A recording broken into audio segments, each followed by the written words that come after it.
when he got the job, his first task was to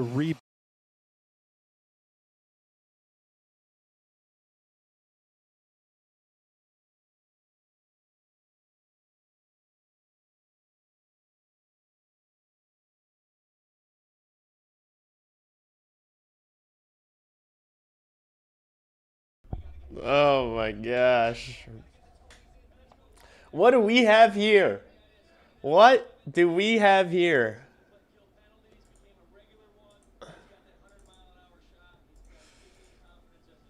Oh my gosh, I gotta pull this up. Well, well, I'm sure Blackhawks Twitter is going to be civil and responsible. And I think they're going to take this very well. What could possibly...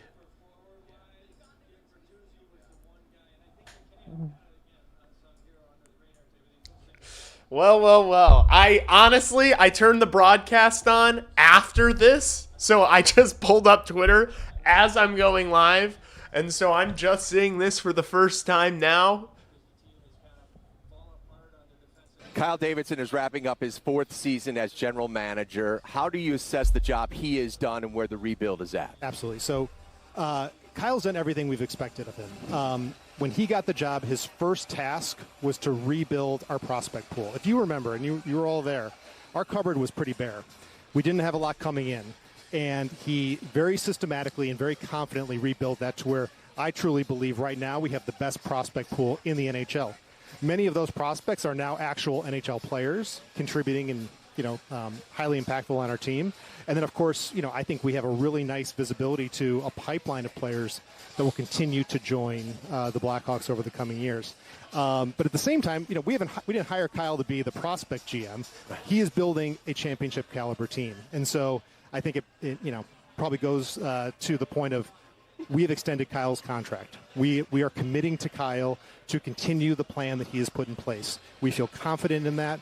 We believe that he has the right insight, the right team around him, and the belief that he can continue to build a championship team, starting with this amazing prospect pool and the core players that we have right now. But he does everything he can every day to improve this team. He's got the trust of the Blackhawks organization that he works with. He's got the trust of the coaching staff, and of course, maybe most importantly, the players. The players believe in his vision. They're committed to Kyle Davidson as we are. So we're looking forward to, he's got a lot of work to do. There's still work to be done. So that's why we extended him, and that's why we're really excited for all he's going to do to, put us back on top. Okay, so there's that. Oh, hello to my girlfriend. Hello, sweetheart. All right, so the Chicago Blackhawks extend general manager Kyle Davidson at the perfect time. That's what I'm gonna... Oh my gosh, I need to retweet this right now. Oh my gosh, I can't believe they did it now. Flawless timing. Flawless timing here. Kyle Davidson is wrapping up his 4th season. Flawless timing here, fellas. Oh my gosh.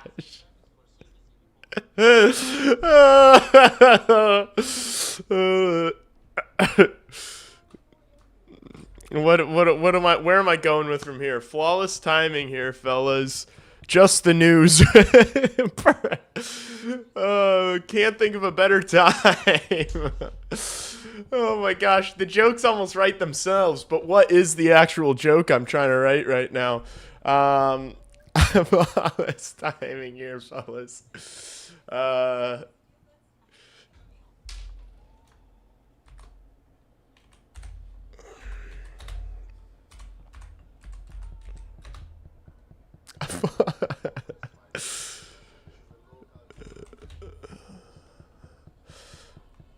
Oh my gosh.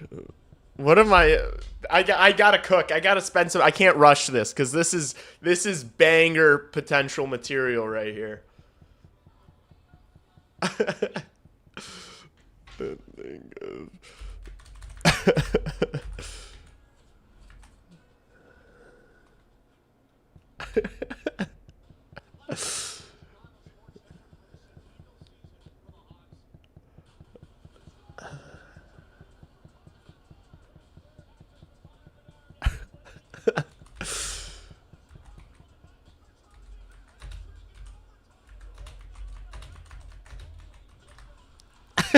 Wait, should I just say flawless timing here, fellas?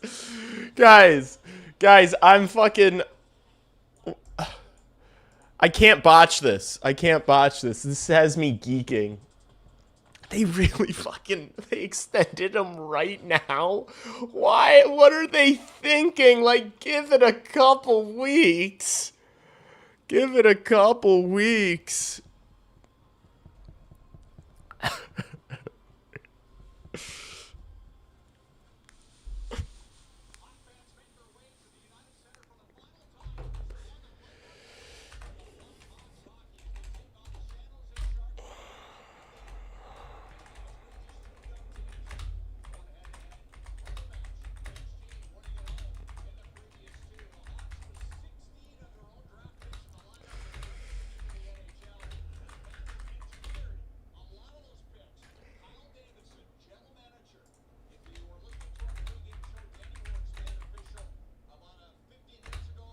Someone get Hawksman a drink. Someone get Hawksman a drink, chat. Summer of KD starting off with a bang.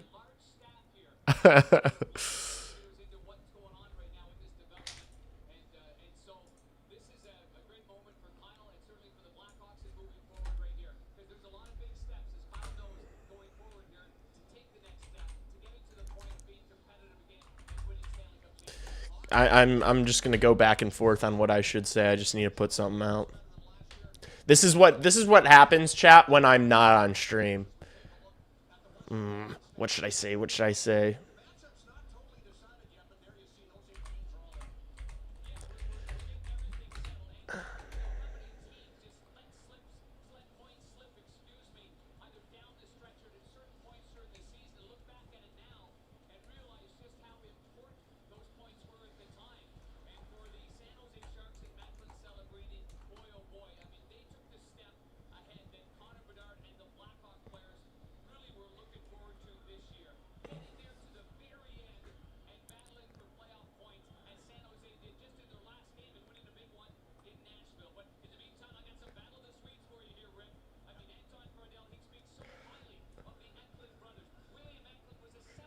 Danny never hinted at being disappointed with how it's going. I don't think he should be. I don't think he should be. And like this is probably like kind of going to plan a little bit. Like they've absolutely juiced the pipeline full of talent, and now he's got to go out and do something this summer.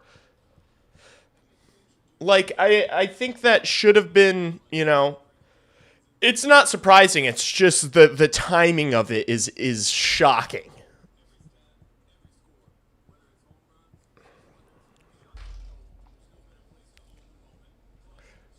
Just shocking timing.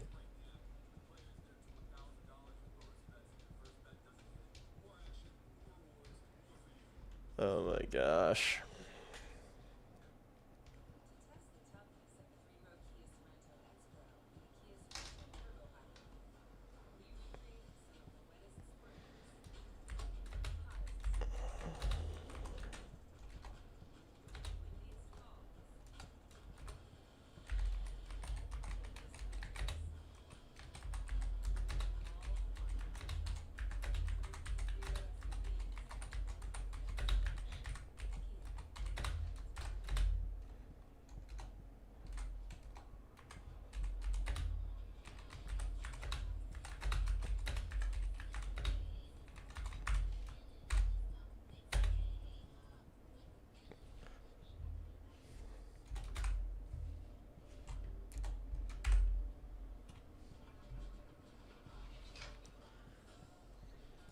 That is just Chad. I'm not shocked. I'm not shocked by the extension. Like I knew Danny Wirtz believed in this plan.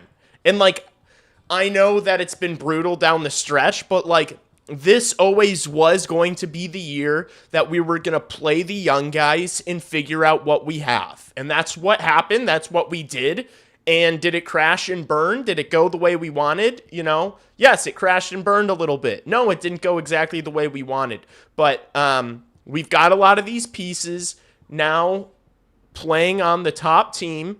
And now it's time to go out and make a couple trades. And I really do think that's happening this summer. I don't think there's I know a bunch of people are super pessimistic about this team and about this general manager, but this was always what the timeline was going to look like. And so I genuinely think this summer's going to be different from last year because they're in a much different spot. So go like that tweet. Everyone go follow me on Twitter and like that tweet. Lee Grossman. If you're not following me on X yet, tap in. Follow me on X especially because I'm going to be streaming playoff games this year. I'm not going to be streaming every night, but I'm going to stream as much as possible. And I'll be tweeting out on days that I'm streaming. So make sure you're following me. Damn, that was a crazy thing to open Twitter to. I had no fucking clue. My goodness, let's read chat or the replies.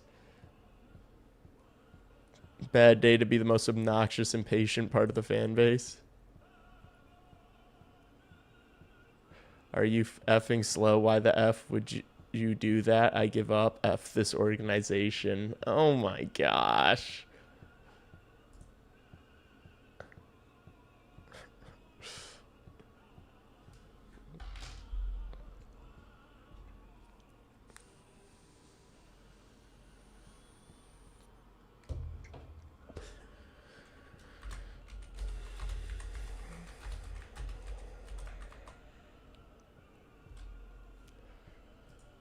These people just acting like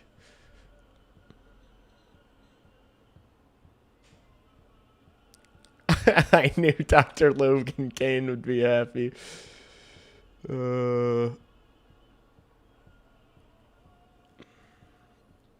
my gosh, that's so funny.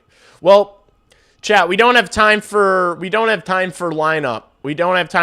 But all you need to know is Frank Nazar is playing on Connor Bedard's line. Win this game, chat. It's been hell. We've been through hell. It's been dog shit. Win this game. You cannot lay over and die. San Jose are our biggest ops. They are our biggest rival.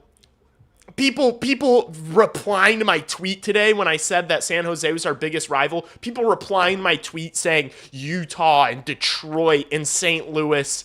Are you fucking kidding? Get a grip. Get a grip. The year is 2026. Connor Bedard and Macklin Celebrini exist. The San Jose Sharks are our biggest rival. Without question, no one's close. Carry on. Have a good day. By the way, Lee, you look like Mason Marchment. He's a all right looking guy. I don't know if that's... Thank you, I guess, man. Thanks. Oh my gosh. All right. We need a win. I need a win here. Finish the year strong. Bedard versus Celebrini. Oh, and Celebrini just barrels Bedard over, and I'm sure that's going to be on Twitter later. Fuck my life. Celebrini 3 points away from San Jose team record would for points in a season. That would be my 9/11. Oh, Vlasic just coughed the puck up.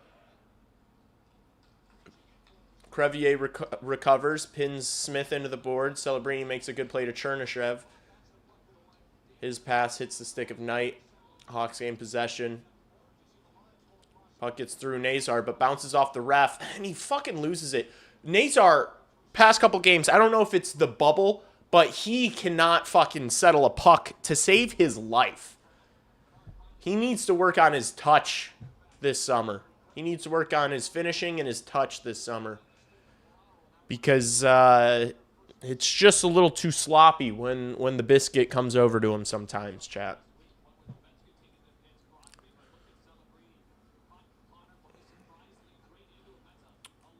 Ryan McGregor replied to my tweet saying that he thought Utah was the biggest, which I think is not true. Sharks 7-0 win tonight. I don't think that's going to happen. I think these guys care about playing San Jose more than any other team, and so I do think they're going to play their best possible performance.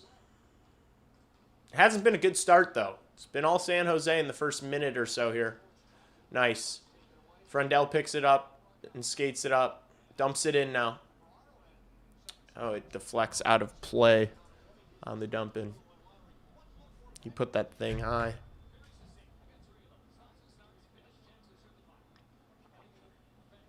Would you consider moving Bedsy to the wing if KD's sold on Frundy being a center?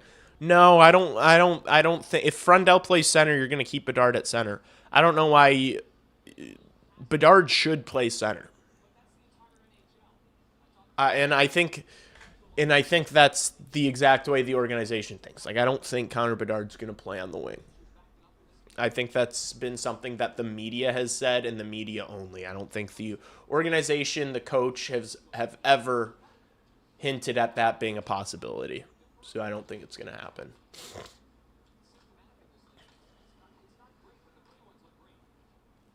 Puck rims around behind the San Jose net. I've had a nagging headache all day. Where the hell is Boisvert? I don't know, man. He's ass. Who cares? He's in the 300 level, eating a fucking hot dog and having a Coors Light. Who cares? He's not an NHL player. He's going to be in Rockford all of next year. I was watching chat. I stayed up till 2 a.m. last night. I told you guys I was working. I've been working on... I basically did a write-up for every single draft pick outside of, like, picks made in, like, the 6th and 7th round. I've basically done a write-up for every single draft pick Kyle Davidson has made and given them a grade.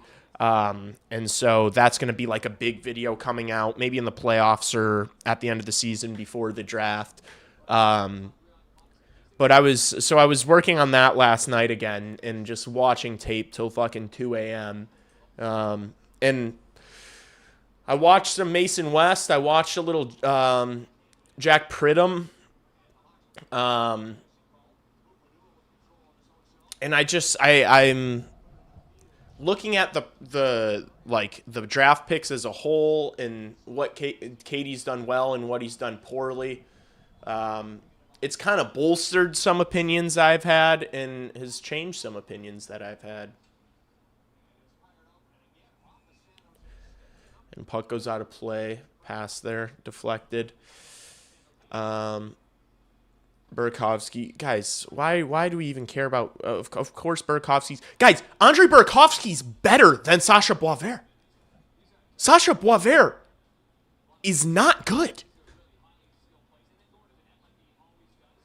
Your Boisvert takes are terrible. I just watched him in person. I've watched him here. He was bad at BU this year. And what is he... Guys, he's too slow. He's too slow and he's not strong enough. He needs to get faster and stronger before he can play in this league. This is the fastest, most physical league on the planet. Sasha Boisvert's not built for it yet. I'm not saying he never will be. I'm not saying he's going to not be an NHL player. He's just not an NHL player yet. I'm just calling balls and strikes. You guys are like, people get so in love with these mid prospects. It's like, dude, he had a great freshman year at North Dakota. Whoop-de-fucking-do. I don't care. I don't care where we drafted him. And honestly, going over that pick again, I gave that pick, I'll give you a little spoiler alert. I think I gave that pick a D+, that Sasha Boisvert pick. I mean, you traded up a month before the draft. You gave up a second-round pick to trade with the Islanders to go from 20 to 18. Not knowing who was going to be available. Packs back to the point. Crevier shot comes in. Blocked wide. Here's Bedard with some space in the left-hand corner. Carries it to the middle. Stick handles. Still has the puck. Top of the point. Tries to take a shot. It gets blocked, and San Jose's going the other way. Good back check, though. Eklund was looking to break free. Puck gets through Nazar. He lays a hit, but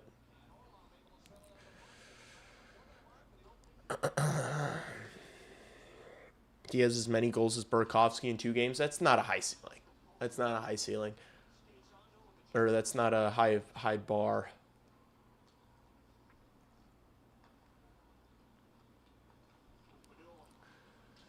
And there are a lot of A's. I gave a lot of draft pick A's. And as I was explaining kind of Kyle Davidson's draft pattern to my roommate yesterday who doesn't watch hockey, he had Donato with a tough angle shot deflected by Michael Misa and out of play. As I was kind of telling him the patterns of Kyle Davidson's draft history, he goes at the game right now. Nice. All right, KD, I'll give you the night off. You better be back in chat next year as my only mod. But enjoy the night off, sir. And so when I explained the draft patterns to my roommate who doesn't watch hockey, he goes, "Oh, so he's good at finding the diamond in the rough, but isn't good at finding a diamond in the diamond store." And that is Kyle Davidson. That's honestly like, besides there are a couple outliers, there are a couple exceptions for that. But generally speaking, Kyle Davidson has done an absolutely phenomenal job drafting in the 2nd and 3rd round, which is very hard to do. Like he's consistently every single year found NHL caliber players, guys that are easily projectable to the NHL in the 3rd round. That's so hard to do. The percentages on that are massively low. But when you're trading up from 20, when you're giving up a 2nd round pick to go from 20 to 18 to pick Sasha Boisvert, when Cole Iserman, fucking Michael Hage, Dean Letourneau are all still on the board and go a few picks after, that's a bad fucking pick. I'm sorry, I would rather Dean Letourneau than Sasha Boisvert. I would. But that's just me. You can have your different opinions on these young guys. I just like Sasha Boisvert is not going to be a top 6 center. I think that's not like, he's not going to play on our power play. His office where he shoots his one-timer, because he's got a really good one-timer, where he shoots it from is the exact same spot that Nick Lardis and Anton. Oh no, San Jose. Oh my gosh, Celebrini, great chance. Better save by Spencer Knight. Gosh, and he makes a good play around Crevier, who's just trying to tie him up. Frundell with a good hit in the corner. Twiggs snaps at the point for San Jose. This could be a break for the Hawks. Can Bertuzzi get the pass away? He can't. Good defensive play by Sam Dickinson. Celebrini picks it up in his own zone, moves it over to Smith. Smith gains the line. Oh, threaded a nice pass there through to Chernishev. Couldn't handle it. Good hit by Frundell. Del Mastro. The breakout pass looking for Bertuzzi. He's going to get there. Picks his head up. Drop pass. Finds the trailer. Del Mastro throws it over for Kaczynski, who throws it at the net. Deflects wide. Lafferty tries to get it out to Burt. He doesn't connect with him. Oh, Burt found Slaggert, who didn't get anything on that shot.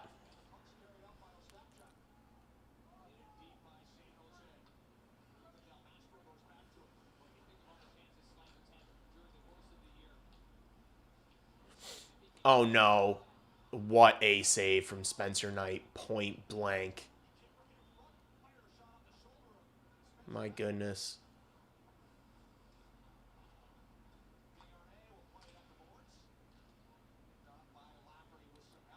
Here's Renzel.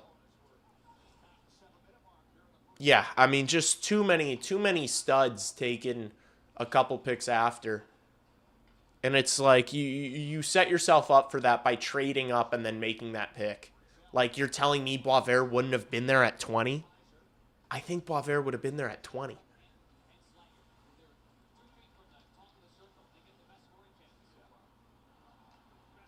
TYMK. Wenberg gets it through Renzel. Kaiser shields it and carries with one arm. Gets it through to Nazar. Nazar through the neutral zone. He's got Lardis speeding up. Driving to the net. Throws it across to Bedard. It's at head level. Now here comes the Sharks the other way. Hawks got to get on their horses on this back check, and they score. Wenberg, I think, got a piece of that. Or maybe not. These guys just not working hard enough on the back check. I'm sorry. I have not loved the way Connor Bedard has back checked the final 10 games of the season. Can I be honest with you? Nazar, Lardis, Bedard, watch the speed and the tenacity at which they all skate up the ice, and then the speed at which they skate back. And it's not the same pace. You're not gonna we gotta call these guys out. You know?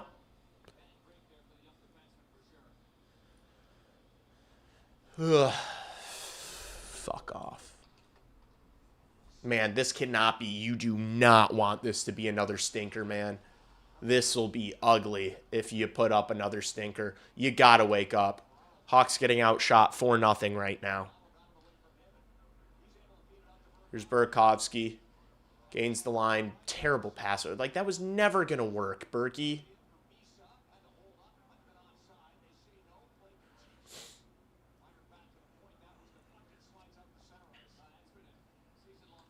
The Hawks are playing like ass, and that includes Bedard. Yeah, I agree.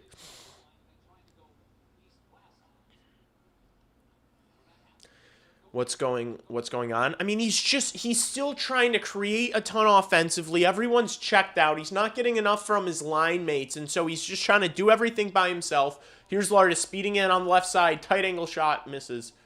Good keep by Crevier. Oh, yeah, Bedard! In a dangerous spot. Wide open. He didn't hit him. Here's Crevier. Throws one to the corner. Bedard picks it up. Oh, looking to bank one off Lardis. Puck goes past Bedard. Vlasic keeps it in. Beds leaves it. It goes back around for Crevier. Doing well. Draws a penalty. Louis Crevier along the wall. Yeah, Cherney. Bum.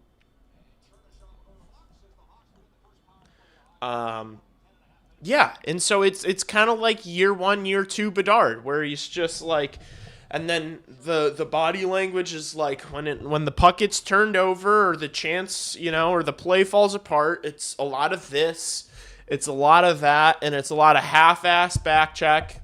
It's just not, it's not what we saw at the start of the season, which, I want to see better from the guy we're giving the C to, Like, bring these guys into the fight, even when the season's over, even when it doesn't fucking matter. Like, play with an intensity. That's culture, Like, you want to talk about building culture. And, like, part of me appreciates the way Blashill has kind of defended these guys, but also, like, I think that Blashill should be a little bit more pointed and a little more frustrated with the play, because, like, you can't just chalk this whole final 10 games to just, like, sometimes you get punched in the gut and you stay down. Like, it's gotta be, because it's not just that, like, you've kind of gotten unlucky with some bounces. It's like you've gotten beaten badly in multiple games. And in those games where you get beaten badly, what happens is once you go down by a goal or two, everyone just shuts their brains off. The intensity just completely collapses, and it's noticeable. You can't just shrug that off as like, I thought we did good things, and just like, no, and not Rick Bonus. Like, I'm not saying on some bonus shit. Like, that was OD. You don't want, both teams are in completely different situations, and like, I don't know if that guy's going to go back to coach in Columbus, but he doesn't need to go full scorched earth and just call these guys out by name or anything. But just like, the precedent should be that what just happened down the stretch was not acceptable. Like, you shouldn't make excuses for that. Although there may be valid excuses for it and valid reasons for why these things occurred, the condensed season, it being a bunch of young guys and not being able to practice with a young team is difficult. Fatigue of playing a ton of games on top of each other is very real for young players who have never done it before. There might be valid excuses, but that doesn't mean that not competing your ass off is acceptable. Okay. Puck gets out of the zone on the peeper. Bedard flips one over to Tavo, who passes it up to Nazar, who misses. Like, you got to put the pass on a tee for Frank Nazar for him to settle this puck down right now. Like, you cannot be sauced. Oh my gosh, they're going to score a shorthanded goal. Thank goodness he just missed that wide. Was that Ferraro again?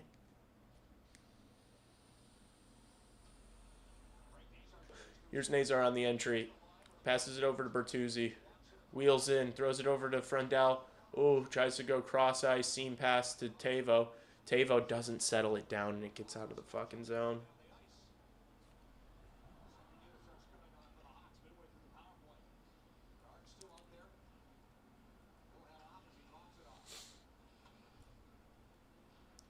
Second unit out. Lardis almost turned the puck over in his own end. Here's Green. Goes through the neutral zone, passes it over to Burakovsky. Makes a nice move. Lardis ran out of real estate there, and his pass goes all the way through out of the zone. Fuck! This fidget spinner is so fun, but the metal piece keeps falling out. Here's Lardis into the zone, over to Burakovsky. 30 seconds left. Green is trying to stick handle in a phone booth. Renzel unable to keep it in, and Hawks have to tag out. Brutal power play. Brutal power play. Terrible, terrible. Both units did not well. Here's Frundell back on the ice. Gains the line. Nice. Good zone entry by Frundell. But then doesn't know what to do with it. If the score, be honest, if the score bug was blacked out there, if the score bug was invisible, would you have had any idea that the Hawks were just on a power play? I fucking wouldn't.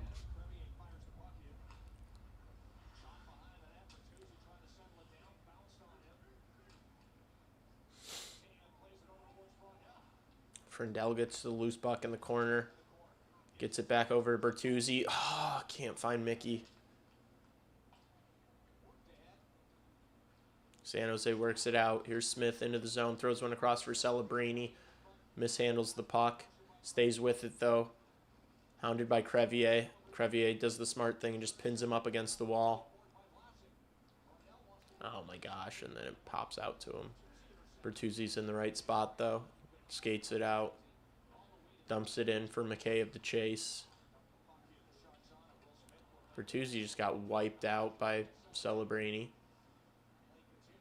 Orlov into the zone. Oh no. Wraparound attempt. Good work by Kaiser there.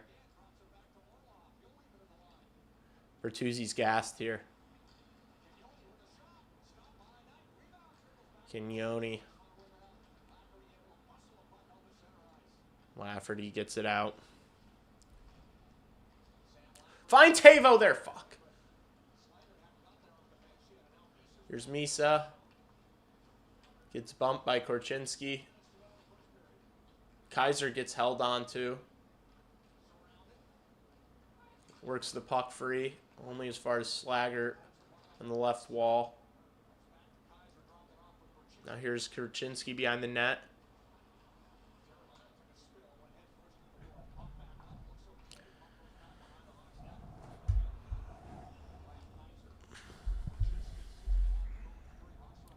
Court just got time here to pick out a pass. He finds Green. Lays it off to Slaggert. Takes a hit. Doesn't get it in deep. Here's Sherwood.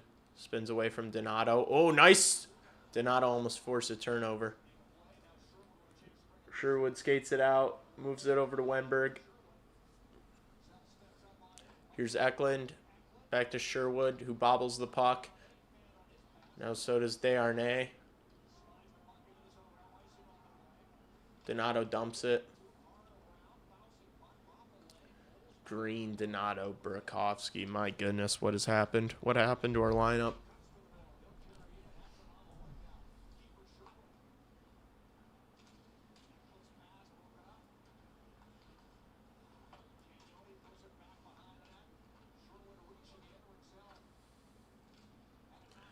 Bedard picks it up. Flips it over to Burakovsky, who gets it back to him. Now here's Bedard. Plays it in front of Nazar. Oh. Good work by Lardis to break that puck free in the neutral zone. Korchinski getting hounded. Can he make a calm play under pressure? He can't. Good recovery, though. Good stick check. Nice, and Lardis pokes it free. Here's Bedard into the zone. Tries to throw it across. It goes to Nazar. Here's Kaiser to Korch now. And he shoots, and it gets blocked, but he keeps it there. Nazar plays it for Bedard behind the net. Nice, shakes Wenberg well. Oh! Looked for Nazar net front. Shot comes in! Wide. Nowhere near the net. San Jose. These young defensemen need to learn how to hit the fucking net, man. They just, like, never... When have these guys ever... Oh, gosh. Celebrini with the spinorama-type play. Shoots it on his forehand. Spencer Knight makes the save. How often have we seen these young defensemen get a puck through from a shot from the point and have it go on net? Like, it either goes well wide or it hits traffic in front. Like, they all need to get better at shooting the puck. Do they still have 0 shots on goal? My goodness. 0 shots? This is tough. Guys. Can we all just... We get to be miserable over our favorite hockey team, you know? Our lives are perfect. We get to care about the Chicago Blackhawks this much and get upset when they don't have a shot on goal in the first 15 minutes of the game against their biggest rival in the last game of the season, all right? We are blessed. Just a little perspective check for everyone, you know? There are some people who don't care about sports, and that would suck. That would be a bummer. Fire Jeff. How many teams have registered a shot in the first period? Haven't registered a shot in the first period? This team's a clusterfuck. Guys. It's the last game of the season. Changes are coming this summer. You heard Tony Granato in the pregame saying that he thinks Kyle Davidson needs to go out and swing for the fences. It's going to happen. If you got Tony Granato calling for it on the broadcast, it's going to happen. All right? Just believe. Real Madrid lost today. I didn't even pay attention to Champions League. Didn't Barca lose too? Weren't Bayern up 2-1? What was the score in the game, in the Bayern Madrid game today?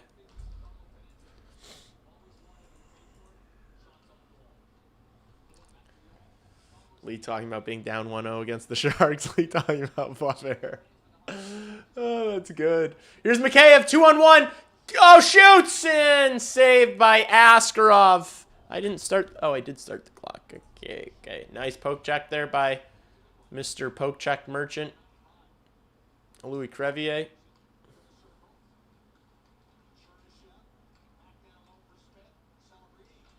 Celebrini. Wow, what a whistler of a shot. Good save by Spencer Knight. Bertuzzi hoists it out of the zone. Mikheyev skates onto it. Gets there. All alone on breakaway. Oh, and he draws a penalty. Hawks going back to the peeper. Thanks. Tyler Bertuzzi and Ilya Mikheyev are unfortunately our best players. And I don't know if Ilya Mikheyev's going to get extended. 4-3 Bayern? Holy shit. It was a fucking barn burner in Munich, huh? Damn. Was that the aggregate score? 6-4 Bayern on aggregate, 4-3 today. Holy fuck. Damn, I need to watch. I'll watch highlights maybe tonight. I've just been in so... I've been so fucking busy, man. I'm putting every waking second I have. Oh, it's a penalty shot. Oh my goodness. Penalty shot for Ilya. Come on, Mickey. Come on, Mickey. This very well could be his last game as a Blackhawk. Ilya Mikheyev from the left side shoots, and it's saved by Askarov. Hey, it's a shot on net. That's a shot on net. There we go. We got one on. There we go.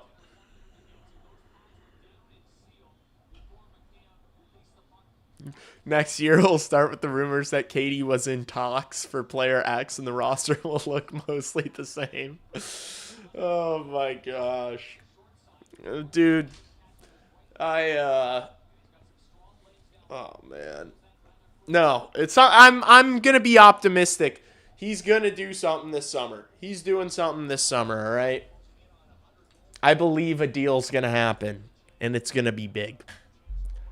I don't want to just think about him just being in talks and him being in the Look, you might want to do something, but sometimes just a deal can't get done. I can't do it.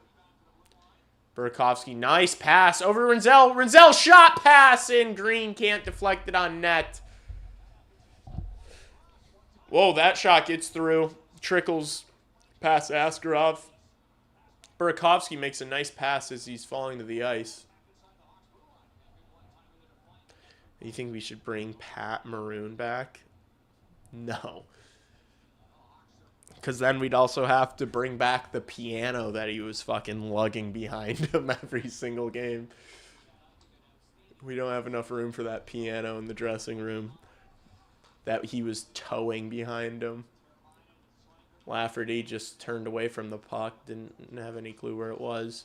Good pinch kind of by Kevin Korchinski. They need to get so much better at keeping the puck in along the wall. Those little battles when the defensemen pinch up and get on the forward's back. Like, we need to come up with those pucks way more often than we do. Ilya Mikheyev with the most chances in the game for the Blackhawks.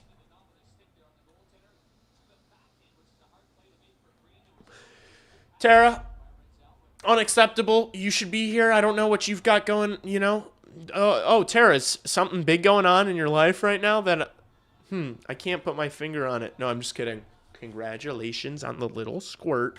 Yes, I am going to be streaming playoff games, and probably a lot of them. I'll do like a post on my YouTube, like if I'm going to be streaming that day, and I'll do a post on Twitter if I'm going to be streaming that day. I'm still going to be trying to put out Blackhawks videos and probably also NHL videos. So there might be days where I prioritize making a video or something instead of a stream. And Tuesday nights and Friday nights are generally hard. So if I'm streaming a Tuesday night or a Friday night game, it's probably going to be like the 9 o'clock start game.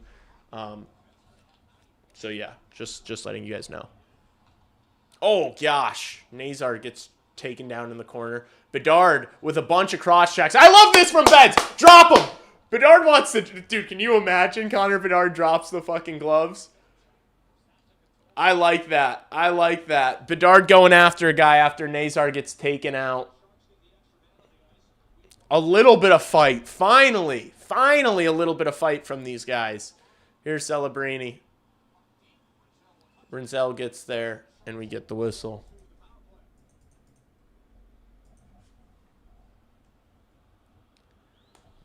Bedard needed to do that. He needed to do this. Nice hit there.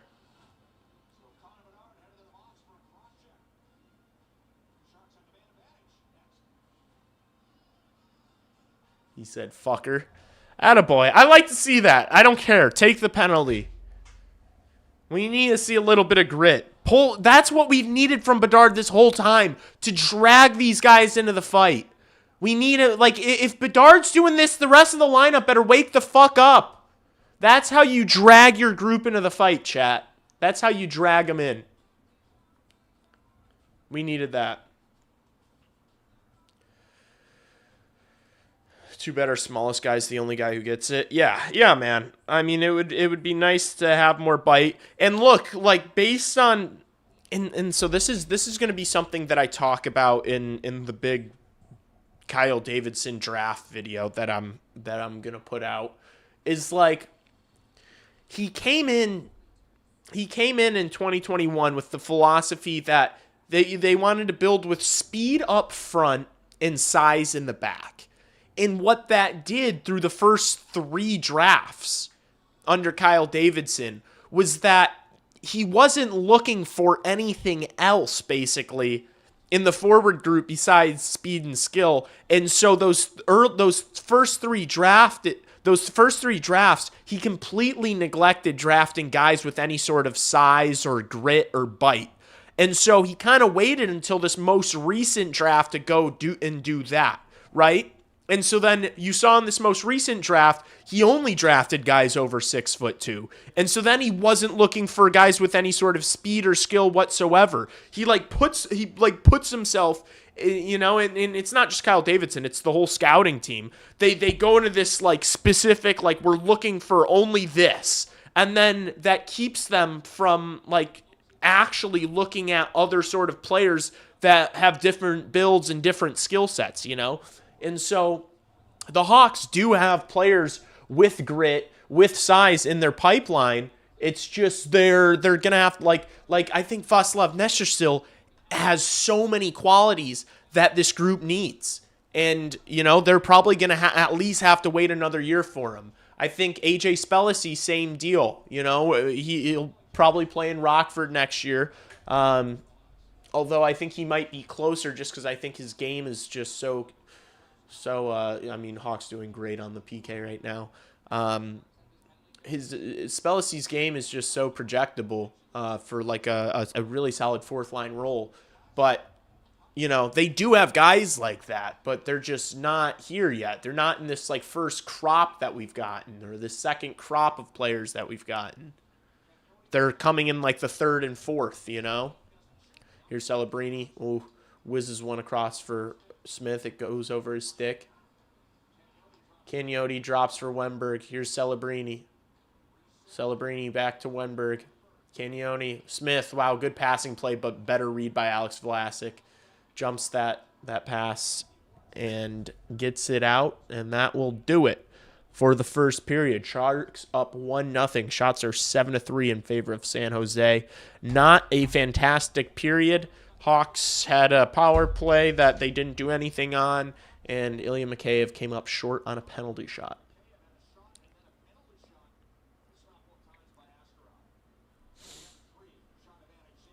I would say they still drafted some size on the depth end of stuff. See, Boisvert is 6'2", but Boisvert is not a big kid. Boisvert is so skinny. Boisvert is probably 175 pounds soaking wet with this cinder block chained to him. Okay, so it's not like there's a difference. Like Sasha Boisvert is an inch taller than Anton Frundell. Sasha Boisvert is built nothing like Anton Frundell is a big guy. Anton Frundell's a big player, a strong player. Sasha Boisvert is not. Sasha Boisvert is built like Sam Renzel and Kevin Korchinski, right? They're tall. They're not big, though,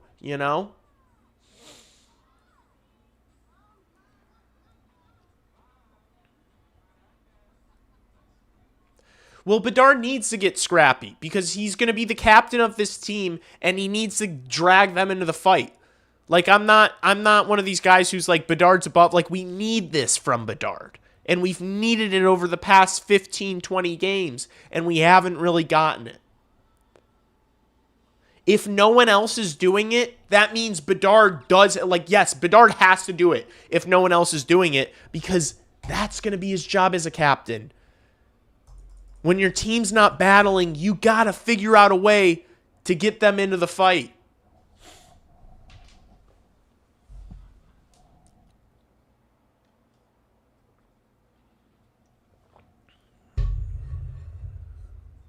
He plays like a punk, though. I think the mentality's there. Yeah, I mean, he does work hard, and he does try to win puck battles. The tenacity, I agree. The tenacity's there with Boisvert. He's just nowhere near physically capable enough of doing it at the NHL level yet. So I think he's probably a couple years away from being an impactful NHL player. Because, if he's playing in the bottom six, he's going to be playing a bunch of other bottom six guys that happen to be really strong and really fast, in many cases more so than top 6 players. So, that's the thing about Boisvert. And that's the thing about a lot of these prospects is, like, in a vacuum, some of these guys might be good at specific things and might have projectable upside.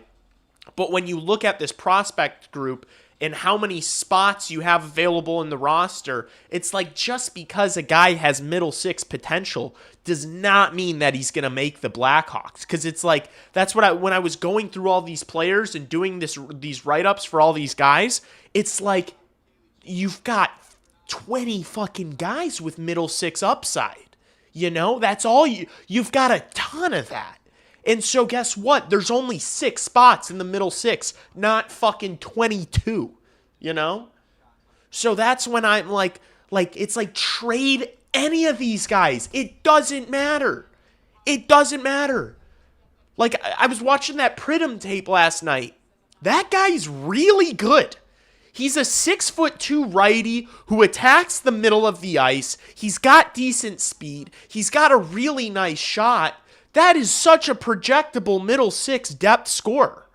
So don't be like, oh no, we can't trade an Oliver Moore or a Nick Lardis, or it's like, are you going to have Nick Lardis and Roman Kanserov in your top 6? Are you going to have both those guys there? Maybe if they both end up being really elite.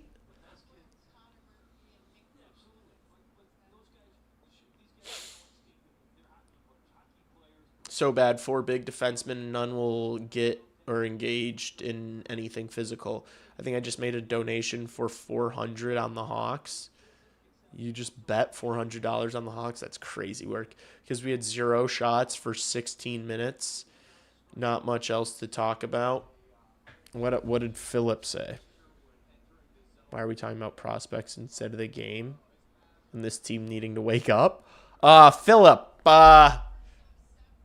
not sure if you're aware here, buddy, but this is the end of the season. This is, I love the tenacity from you, Philip. I love the, but buddy, it's game 82. There's no tomorrow, So, what are we gonna overanalyze game 82? I mean, look, I want to beat San Jose too. I just don't want to lose to San Jose. But, buddy, we're talking about the future. It's on to next year. It's next man up mentality. Some guys don't have it. I have it. Next man up. Let's go. Next, what am I gonna do? Sit and sulk about this game? We didn't have a shot on goal in game 82 in the first 15 minutes. I don't give a fuck, man. Who are we trading for this summer? What prospects are making it to the league? Who the fuck do we need to get out of town? Let's get cooking here, chat. Let's get some ideas bouncing. I don't give a shit about fucking Ilya Mikheyev missing a penalty shot, all right?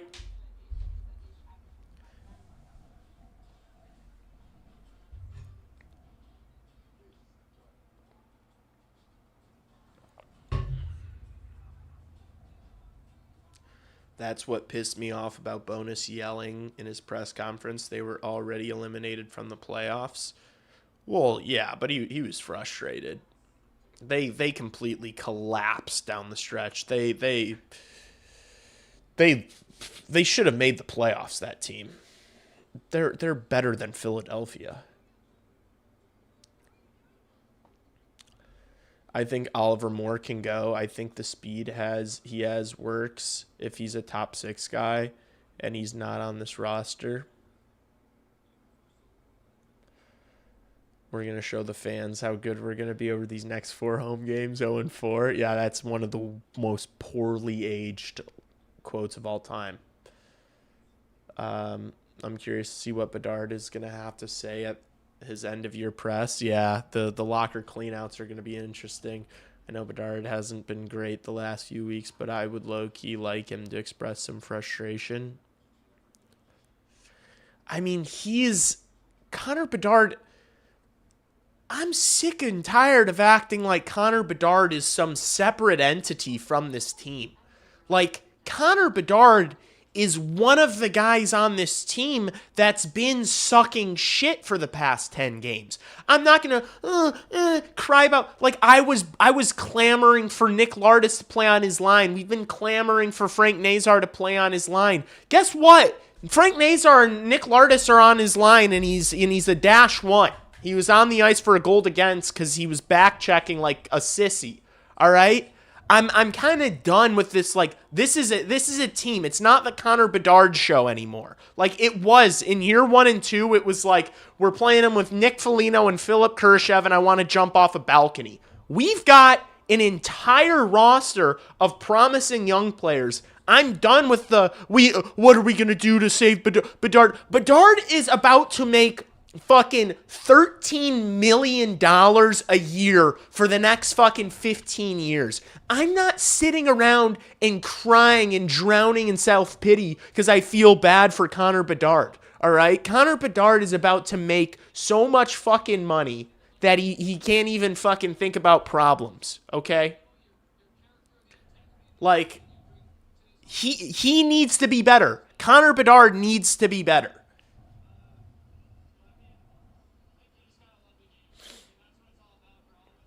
Just like every other player on this hockey team.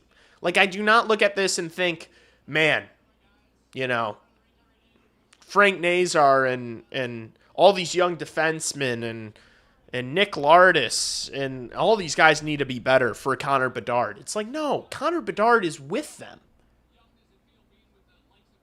He doesn't deserve $12 million for 70 points. Whoa. I wouldn't go that far. Whoa. I'm saying he needs to be better. Connor Bedard deserves more than $12 million, and he's going to get more than $12 million. And if you're expecting otherwise, you're a fool. I'm sorry. If he signs for less than that, I mean, then he is just doing us a solid. But Connor Bedard is worth more than... Logan Cooley got $10 million. Okay, Connor Bedard's going to make more than 12. If you're expecting Connor Bedard to get 12 or less, you need to completely change your expectations because you're going to be surprised. You're going to be surprised.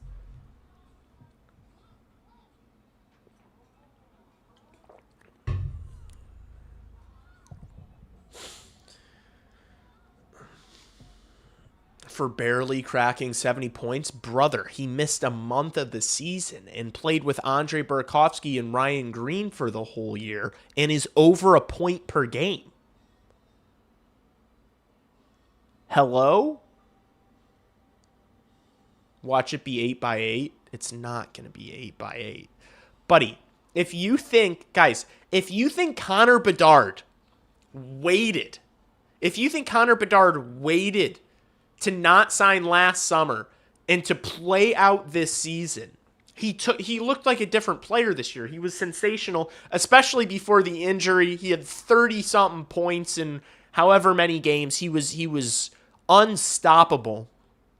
He didn't wait this long to sign a fucking sweetheart deal, chat. Like, what are you guys talking about? You guys are taking this too far. Like, I just criticized Connor Bedard, and now you guys are all saying that he doesn't deserve $12 million. You guys are, you know, like, let's have some nuance here. I'm not shitting on Connor Bedard. I'm not saying that Connor Bedard isn't a tremendous player. I'm not saying Connor Bedard wasn't insanely good for the Blackhawks this year. I'm not saying that Connor Bedard doesn't deserve a massive contract. I'm saying Connor Bedard, if he's going to be the captain and the leader of this team, needs to be held accountable. He needs to work his ass off. He needs to drag his team into the fight.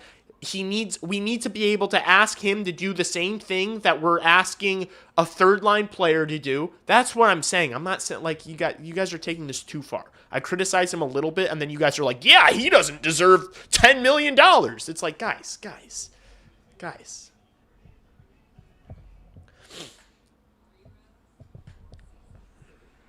Trade Bedard. God, no.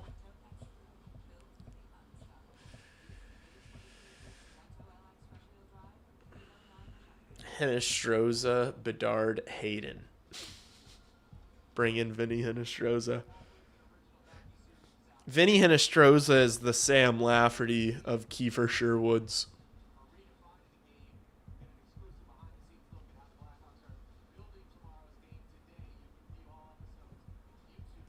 Yeah, I understand you guys are being dramatic. It's okay.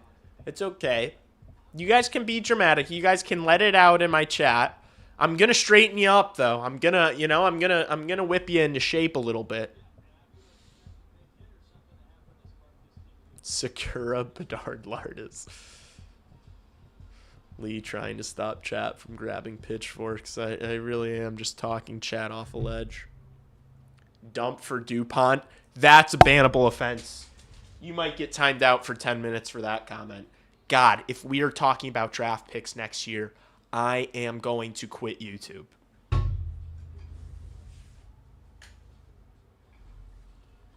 The only reason we should be talking about draft picks next year is because we're talking about which ones we should trade to add at the deadline. Okay?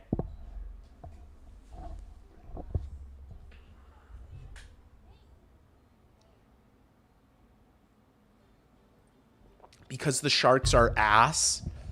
Because the Sharks are ass and not further along than the Blackhawks in the rebuild. They just have a sensational first-line center. The Sharks are terrible. The Sharks still need so many more pieces.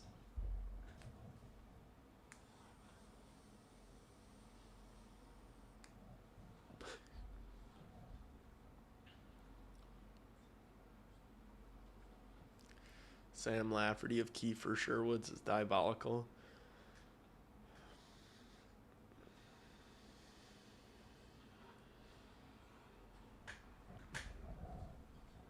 Guys, let's not do this. Let's not do this like let's not do this like the only reason why Macklin Celebrini has 112 points is because his line mates are better than Connor Bedard. Macklin Celebrini did come in, like, Macklin Celebrini is better than Connor Bedard right now. I still genuinely believe that Connor Bedard will be the best player in the world, but some guys are just amazing right away in their careers.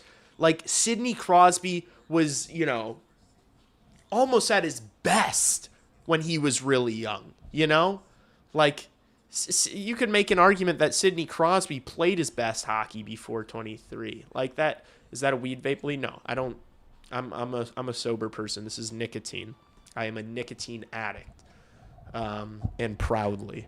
I don't smoke weed or drink alcohol. If we are anywhere near the DuPont sweepstakes, brother, send the team to the KHL. Yeah. Send to KHL 2-3 years and forget. I wish we had an opportunity to draft a player like Demidov. We're so unlucky. Hey, guess what? We're going to draft Ivar Stenberg. This year. And it's all going to be okay. It's going to turn around next year. I genuinely think Ivar Stenberg is an impactful player in the NHL next season. I think he'll score 60 points next year. I believe that.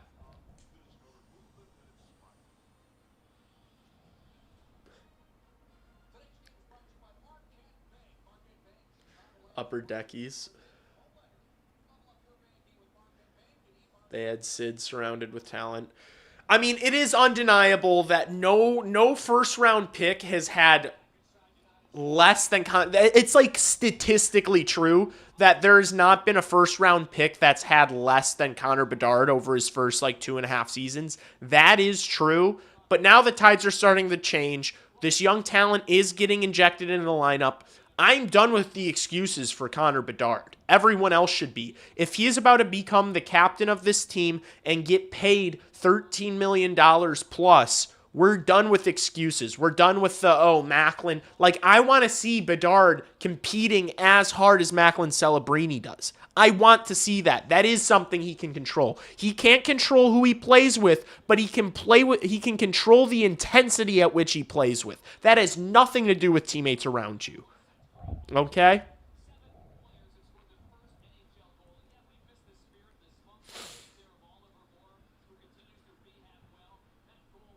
Vaping in college pranks. I don't know. I'm not familiar. Low energy hockey about to start. Lock in. Period two. Man. My eyes. I look fucking exhausted. Up till 2 a.m. grinding last night. Work this morning. Stream the night. Tomorrow I'm going to make... just so everyone knows, I know I got asked about streaming playoff games. I am going to be streaming playoff games.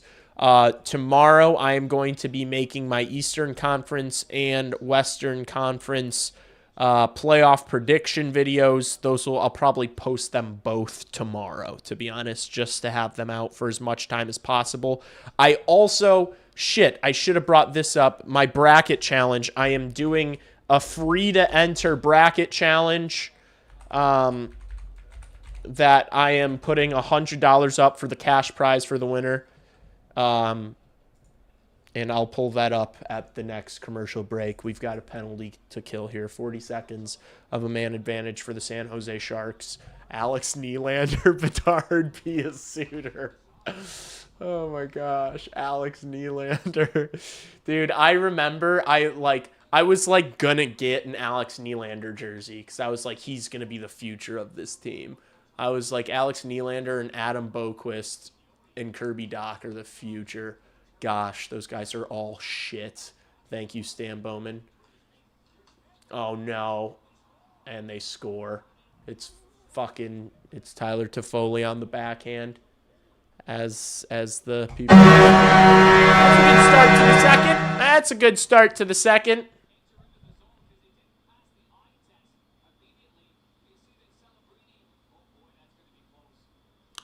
I think that might be offsides. What a pass by Smith.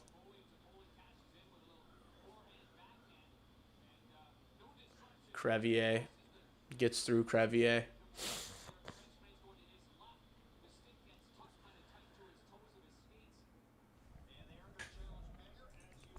Hawks are challenging it.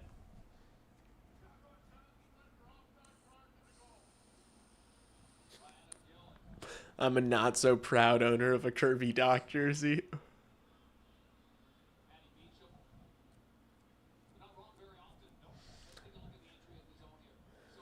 Yeah, let's slow it down. He's dragging that foot. That's offsides. It's close as fuck. It's close as shit, but I think that's offsides. This would piss me off if I was a San Jose Sharks fan. Like, they need to fucking...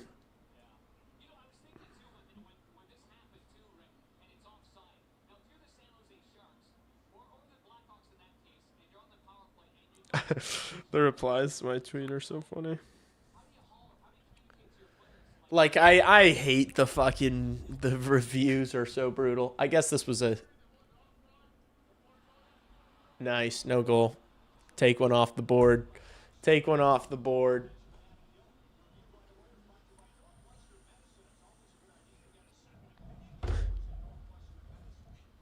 Clearly offsides.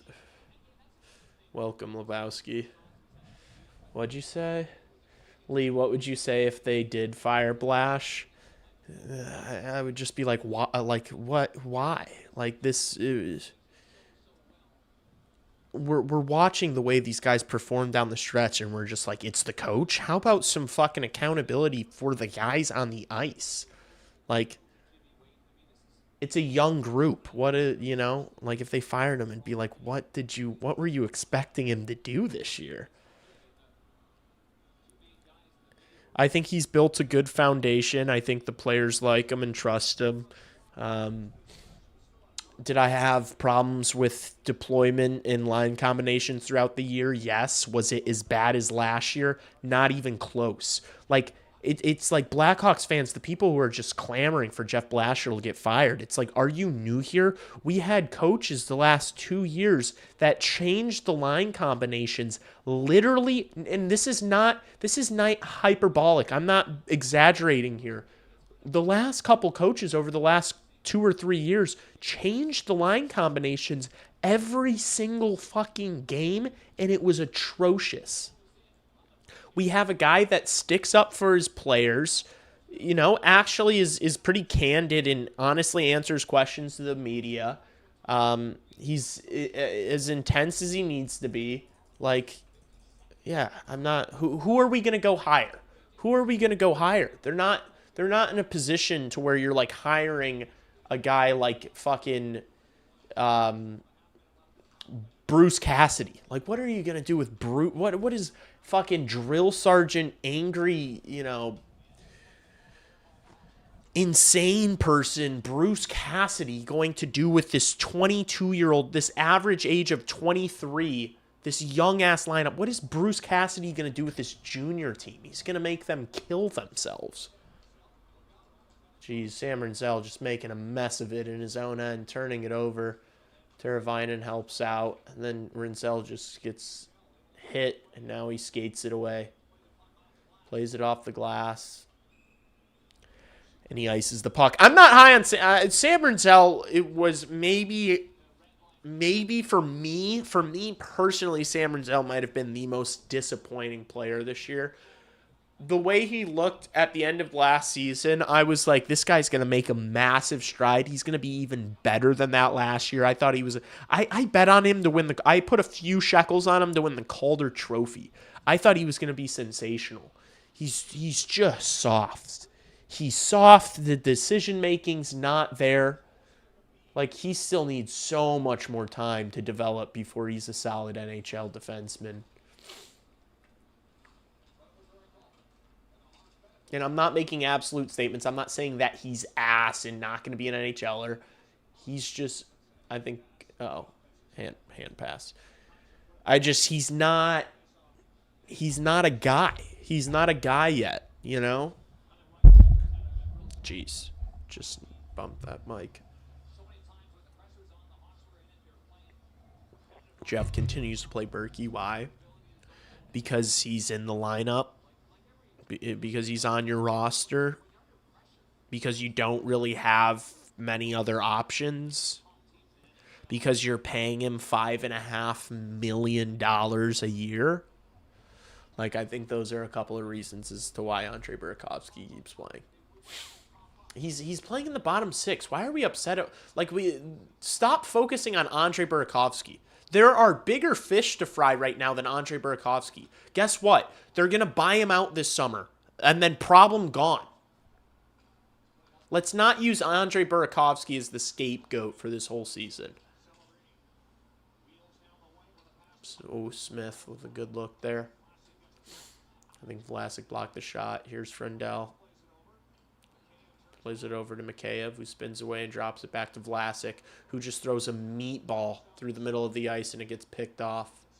He gets back on it, plays it off the glass for Frendell to chase onto. Oh, and he just high stick Dickinson. Frendell's going to be going to the box here. Oh, he said follow through. No penalty. Nice. Good shot block there by Del Mastro.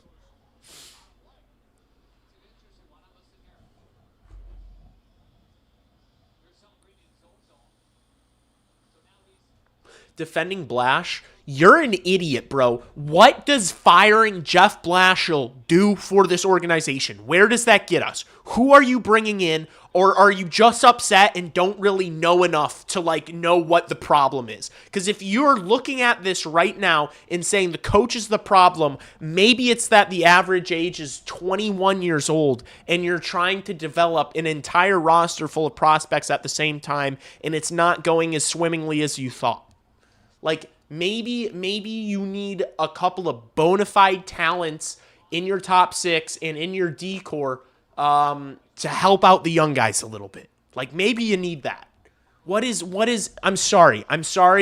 I've been dealing with the comments in this chat so frequently. If your whole big thing right now, watching the way things have unfolded, is fire Blashill, you don't, I'm sorry, I'm going to be mean. I don't think you know much. I'm sorry. It's just such a random, like, that's just such, like, an uninformed thing to get upset at. Like, the coach? Really? After we watch Anders Sorensen and Luke Richardson and Jeremy Colleton and fucking King? Like, after we watch those guys, the coach? Like, really? Oh, nice chance, and Burakovsky gets stuffed. Burakovsky pulls it out of the corner. Oh, gosh, that was a dangerous pass. It got through to Del Mastro. Shoots. Easy save for Askarov. Saw it the whole way.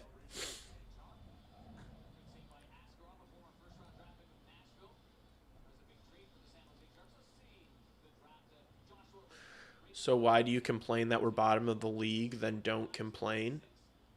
Brother, we're not bottom of the league because of the coach. If you have the best coach in the world on this team, he would make them 4 games better. Like, there's not a coach in the league that would have made this a playoff team this year. I want you to understand that. Like, if you listen to coaches, if you listen to coaches or like people who really understand the sport, they'll say that a really good coach can make a team 15, maybe 20% better, you know? A bad coach can make your team a lot worse, but this has nothing to do with the coach, man. And if it has something to do with the coach, there's some things he could tweak. There's some things he could do better. You know, he could be a little bit more flexible with the line combinations. But at the end of the day, you've got fucking Landon Slager and Andre Burakovsky and Sam Lafferty. And then you've got, and all your top 6 guys are fucking 15 years old. It's not, this was never going to be a winning team. Like, things didn't go wrong this year because of the coach. I'm sorry. I'm sorry.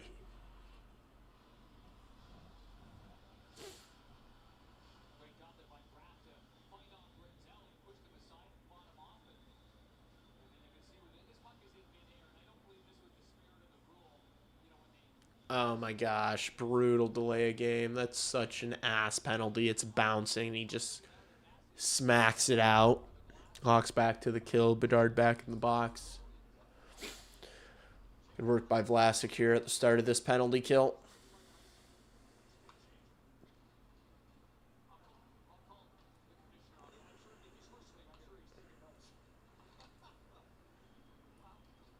The head coach is responsible for how the team plays. What is the Skip Johnson, you keep commenting. What is the team responsible for? How about the guys that are actually playing the game? No responsibility for them? What if you just have a bad team? What are you supposed to do?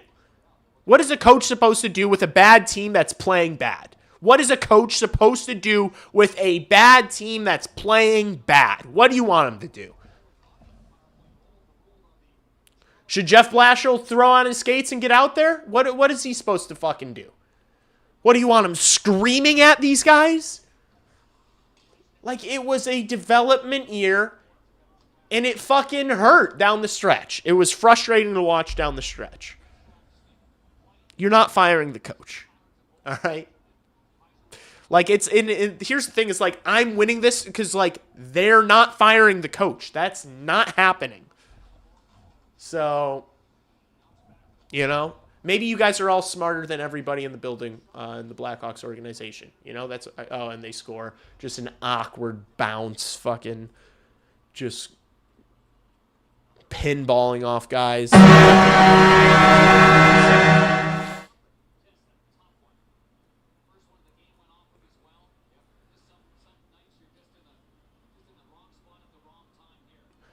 Yeah, just off Del Mastro and behind Knight. Just the way it's going. Just the way it's going. Just stop the count now, chat. I've seen this one before. This is where the wheels fall off.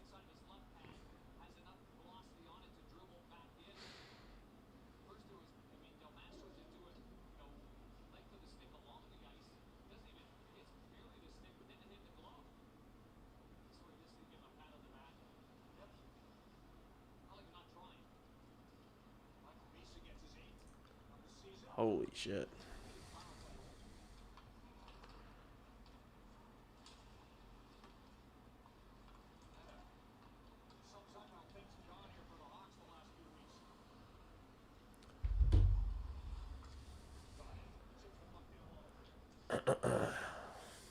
Sorry, Chad. I just got some gnarly news. Slagger pins Gaudette into the boards. Hawks chasing this one again.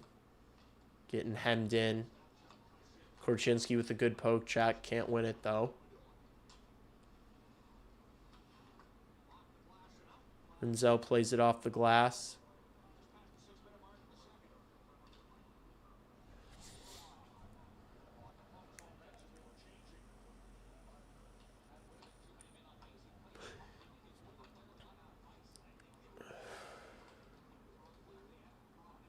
Nice defensive play by Lardis. Hawks get lucky. It bounces out. Jeez, just hemmed in for the past minute and a half. Let's see if we can get on the puck. Here comes Misa back into the zone. Shoots one wide. Now Nazar on his horse. Can't get there.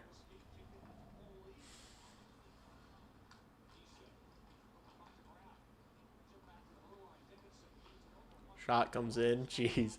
We need to get a whistle here, Spence. Jesus. This is brutal.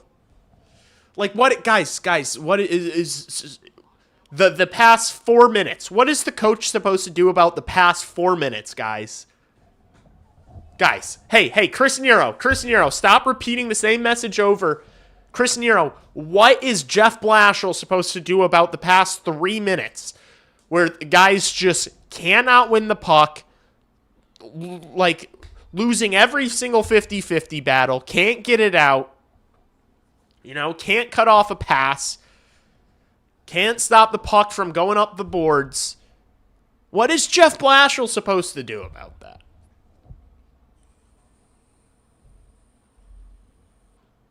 Yeah, this is a nightmare end. This is brutal. And guys, can we all agree to not get surprised when all hell breaks loose, when the floodgates, like, you guys, we all are in cahoots that, like, this game is about to get much worse, right? Like, what are the chances they battle back in this one? If San Jose scores one more goal, it's gonna look ugly. It's gonna get ugly. These guys are just down in the dumps. They have no confidence. They've completely just, they're checked out. They're just getting beaten. They're getting beaten up. They're taking tough L after tough L, and no one's doing anything about it. They're too young. No one knows what to do about it. This is, I would be surprised if this one gets better. I think the Hawks win this game, says Lebowski.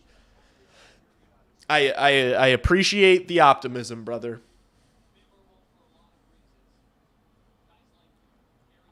Yeah, well, demoting and promoting will be something that is able to happen more next year. You're going to have a lot of talented players in the AHL next season. And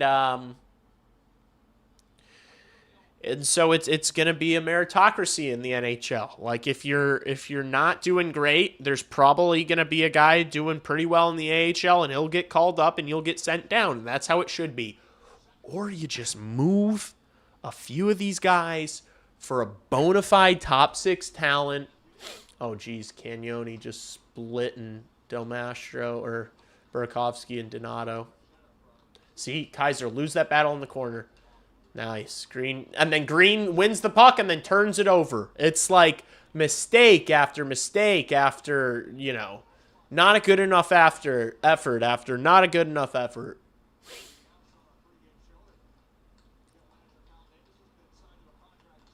Okay, don't remind us about the contract extension while the team's getting fucking fisted. Please. Oh my gosh. Kaiser almost just volleyball spiked a puck off Burakovsky into the net. I wish that went in, because then we could have all just turned the game off. That would have been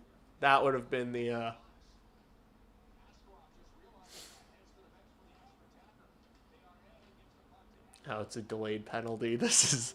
Chad, I told you it's getting worse. I told you guys it was getting worse.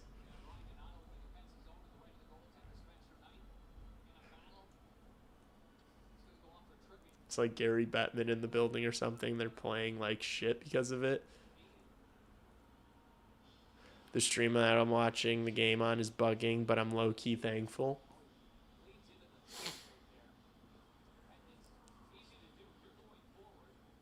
This is going to hit when we get Stenberg. That's real. That's real. I want to hear the boos. I saw some people on Twitter like, I would never boo.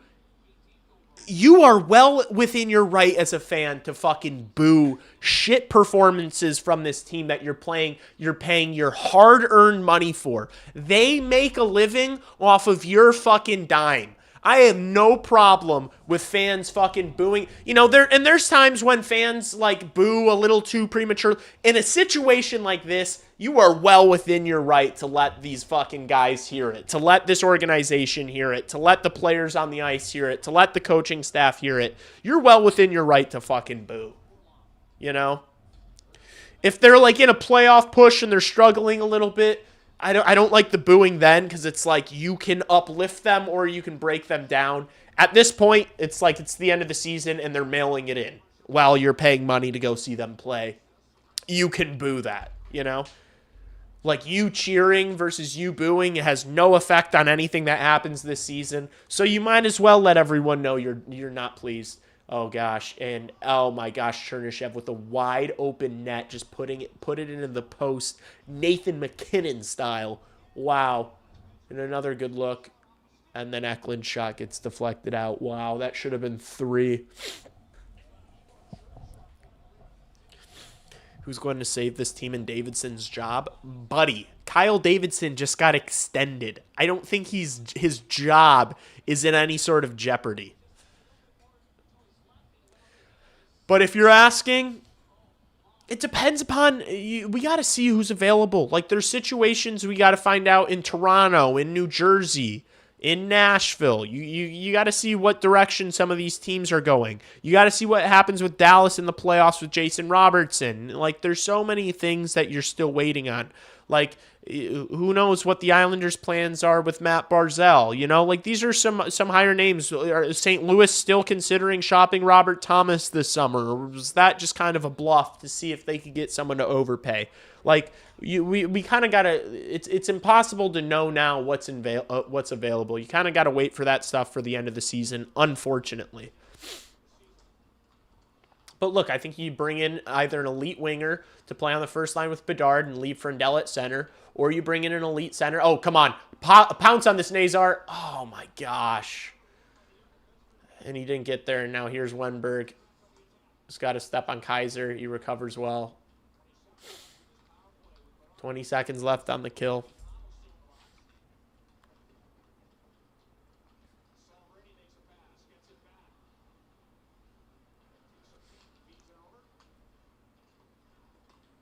Puck back to the point. 5 seconds. Here's Celebrini. His pass misses. Donato back on the ice. And he's got to jump on Celebrini. Drives it to the net. Oh, he drew a penalty. That was a cheeky little play. Is Donato going to get a penalty shot now? Peeper. Hawks back to the Peeper. Maybe a lifeline here if you can get one on the power play. Gosh, I got to pee so bad.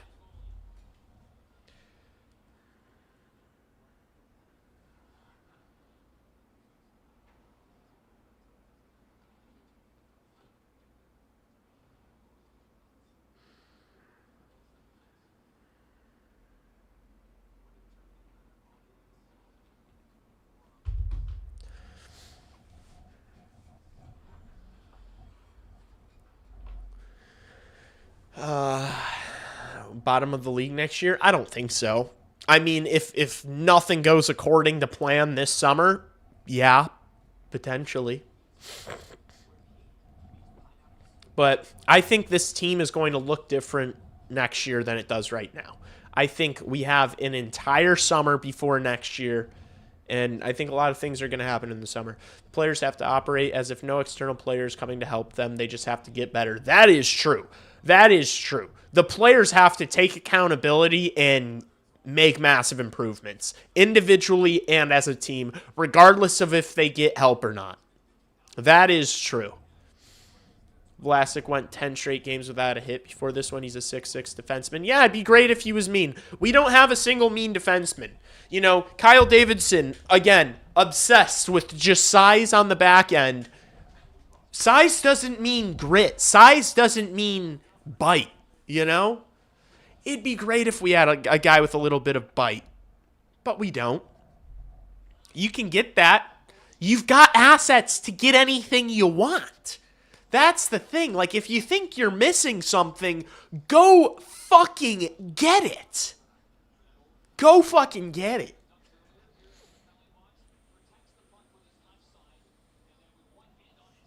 Where will the Hawks have to be before you call for Davidson to be fired? I mean, if he does nothing this summer, they go into next year and they struggle and they don't do anything at the deadline, and like, yeah, I'll want him out. But it's gonna have to look like this next year for me to want him out. Here's Green, back to Burakovsky, Renzel. Interesting. They started the second unit. I see you guys are upset with Jeff Blashill. At least he's trying to send a message here. Started the second unit out for this power play. Nice. Oh, Donato smacks it over to Burakovsky on the left wall. Back to Renzel. Here's Lardis. Oh my gosh, what the fuck was that pass? Or did that get deflected? Green does well behind the net to shield it and get it over to Burakovsky. Burakovsky, Donato in the slot. Green! Oh my goodness, it goes wide. Lardis makes a nice play temporarily on the wall, and then San Jose gets it out. Bummer.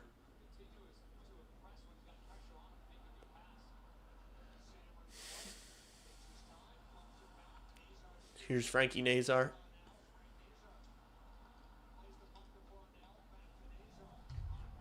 Nazar's pass over to Bedard. Back to Frank on the right side. Whizzes it into the corner for Tavo.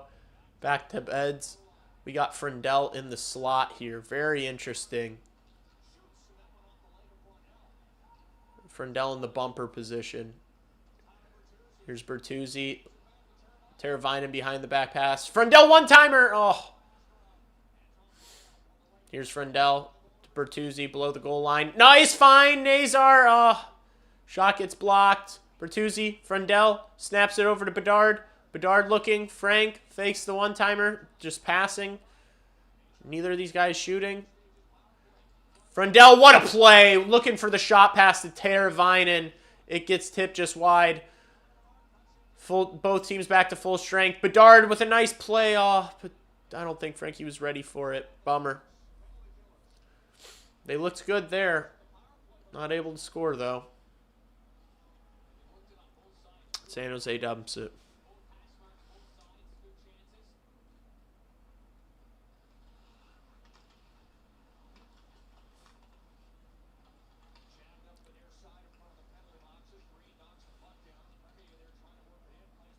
Hawks dump it in. Askarov plays it, throws it into the corner. Good pressure by Slaggert. See, we need these guys higher up the ice on the forecheck. Nice. Mikheyev snags it behind the net. Orlov gets it out, though. Smith throws it over to Celebrini. Celebrini working on Vlasic. 2 BU products. Good defensive play from Vlasic there.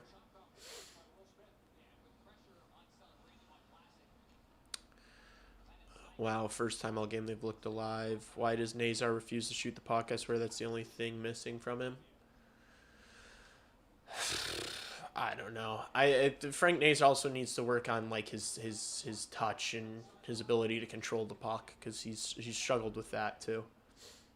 But yeah, the finishing needs work as well. Nice hit there by Kaiser, who Gets hit back by Sherwood. There we go. But we need to see some physicality. Let's see a little bit of bite. Like, how hard is it to just fucking hit someone? And I hate sounding like a drunk fucking dude in the 300 level. At the game on Saturday against St. Louis with my dad, there were these fucking 3 idiots behind me that were just pissing me off. Just like, they need to shoot the puck. Just like the most stereotypical. They gotta shoot the puck. They need to hit someone. They need to shoot the puck. I guess they were a little, I guess it was a little fair, but it was just so fucking annoying. Burakovsky turns the puck over upon entering the zone. Great. Now here's Toffoli. Drops for Graf. Goes to the middle of the ice. Mook just kicked that thing into the corner. Graf spins and throws one towards the net. Mook Madulin in the corner. What a pass. Oh my goodness. Good save from Spencer Knight. Unless Graf just missed on that one.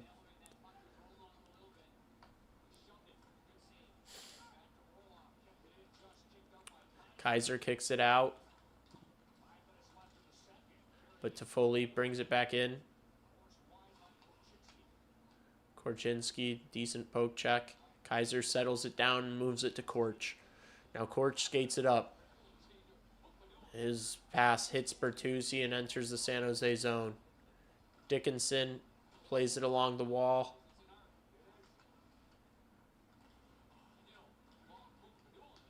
Gosh. It's just so easy to carry it in on us. Tavo picks one up off the wall. Makes a move to center ice. Passes it over to Rinzel, who gets closed off quickly but gets it in. Hawks go for a change.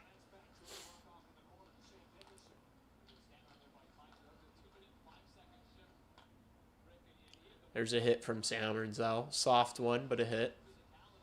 Nice play there by Del Mastro. Hawks break it out. That was a nice pass there. Move and pass by Del Mastro. Slaggert rims it around for Lafferty. Shot from Lafferty. Blocked. Here's Slaggert to Laff.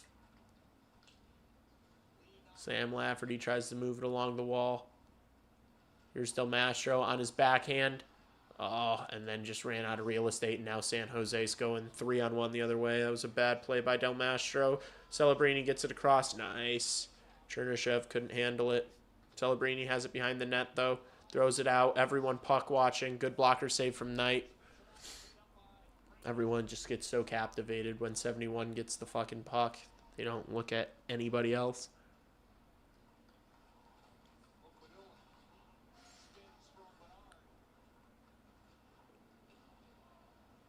EDM having a bad night.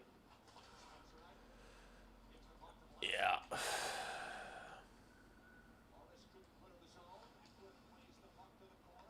Puck thrown to the corner by Eklund. Mook shoots one. Rinzel tries to... Lardis hoists it out. All the way to Bedard. Here's Connor Bedard. Toe drag, what a move. Oh, and then he loses it. And he draws a trip. Nice. Hawks back to the peeper with 2:44 left in the period.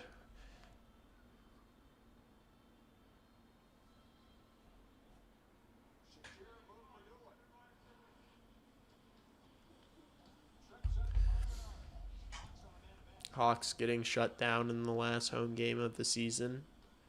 This team is not hungry at all. Got to score here. Got to. Yeah, geez, what's the record?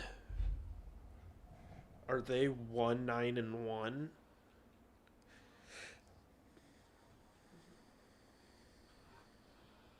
What's the record? I'm pulling this up. 1 loss, 2 loss, 3 loss, 4 loss, 1-4, 1-5. 1-5-1, 1-6-1, 1-7-1, 1-8-1. 1-8-1 in their last 10. 1-8-1 in their last 10. Yeah. Someone tell them we heard he clinched the second best odds. Hey, fellas, you guys can win. You know, I know we all want, you know, McKenna or Stenberg, but we can get a win now, boys. We've got it locked up. Don't worry about it. Do not worry about it.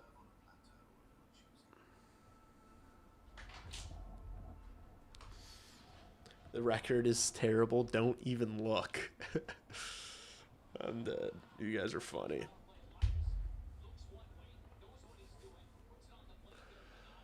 I would like to see Lardis get... I wish Lardis got some PP one time at some point. But unfortunately, it's like Frundell plays that spot, you know? And so that like... You got to think about the power play, too. Like, Lardis is an effective player on the power play, but, like, is he ever going to be in that spot over Anton Frundell? Probably not. Does that make him a little bit more expendable? Yes. Like, and I really like Nick Lardis. I've liked him for a couple of years. I believe in him. I think he's going to be a solid NHL player, but if you can get a star player that plays a different role in return, do it. Bertuzzi tries to throw him back for Bedard. Tyler Bertuzzi, did you genuinely think that pass was going to get across? Here's Nazar into the zone to Bert. Bert looks quickly to Frundell. Nazar tries to make a diving play. Wenberg carries it into the Hawks zone, shorthanded. Bertuzzi knocks it away from him. Knight settles it for Bedard. Hawks going to have to break in here. Beds drops it off to Tavo. Here's Bertuzzi. Why is he always the guy that we're kicking it to carry it in? Here's Beds. Throws it across for Lardis. Oh, it gets through him. Bummer. Fuck. Lardis drops for Burakovsky. Burakovsky carries it in. Hits Ryan Green's skate. He settles it. Here's Lardis. What a play! Oh, Donato. Lardis from a tight angle. Puck still bouncing. Over to Burakovsky. Oh my gosh. Andre Burakovsky slips on a banana peel. Here's Lardis back to Rinzel. Now Burakovsky on the left side. Goes down low. Just misses everyone. Lardis picks it up on the wall. 15 seconds. Rinzel never fooling anyone with that fake slap shot from that far away. Here's Burakovsky. Shoots, and it's blocked. And now San Jose is carrying it out. Short-handed. And Graf takes a spill. 0 for 3 on the power play. 0 for 1 on penalty shots. Here's Donato. Rinzel throws one across, and they score. Sam Rinzel with a fucking garbage goal. Takes a couple of deflections. We will take it. Hawks 81 before the end of the period. My goodness. Ugly. You knew it was going to be an ugly one.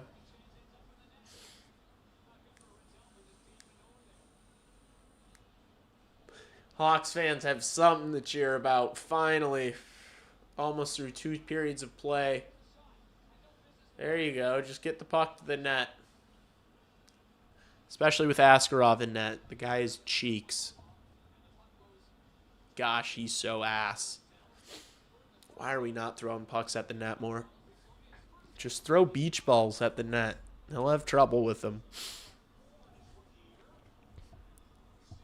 Rinzel trade stock rising. Oh no. What is this guy? Why is this guy saluting like that? Why is this guy doing a Roman salute? Can we... Okay. Give us a thumbs up after doing the... That's interesting. All right. Back within 1. Game is in reach. Finally threw us a fucking bone. Oh my gosh. Dude, I don't know, Jacob. I don't know, bro. That shit was crazy. Celebrating backhands one across the crease. 5 seconds. Orlov tries to throw one towards the net. Deflects out of play with a couple seconds to go in the period. What's up, Bedard? Is that Connor Bedard? Is that the actual Connor Bedard? Hawks are winning this game. Lebowski's willing us to victory. Lebowski's the resident optimist in chat. Lebowski's doing his part, trying to will us to a victory. What? A Hawks goal? Yeah. And it wasn't pretty, but we'll take it. Lee B. Hawk Memes doesn't like the coach either that much. I don't care. Like, he can have whatever opinion he wants. I don't agree with, just because I do a podcast with him doesn't mean I agree on everything with him. Lee is my family member too. What are your thoughts on the game so far? Brother, I've been giving my thoughts on the game for the past 2 hours. What do you mean? All I've been doing is been giving my thoughts on the game, dude. I don't get the hate Lev is getting for being raw, but Rinzel's getting pumped up by the fans when he's much more raw and hasn't been playing for long. I mean, they both have a lot to work on. All right, I'm going to hit this intermission clock, and then I need to run to the restroom really bad. I'll be right back. Don't go anywhere.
Boy, I know you best as a bragger. I said, tell me your name. Is it?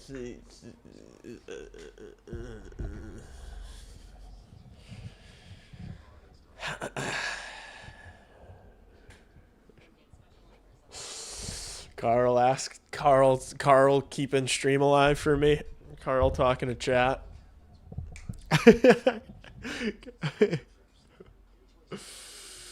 Dude, Carl is a gem.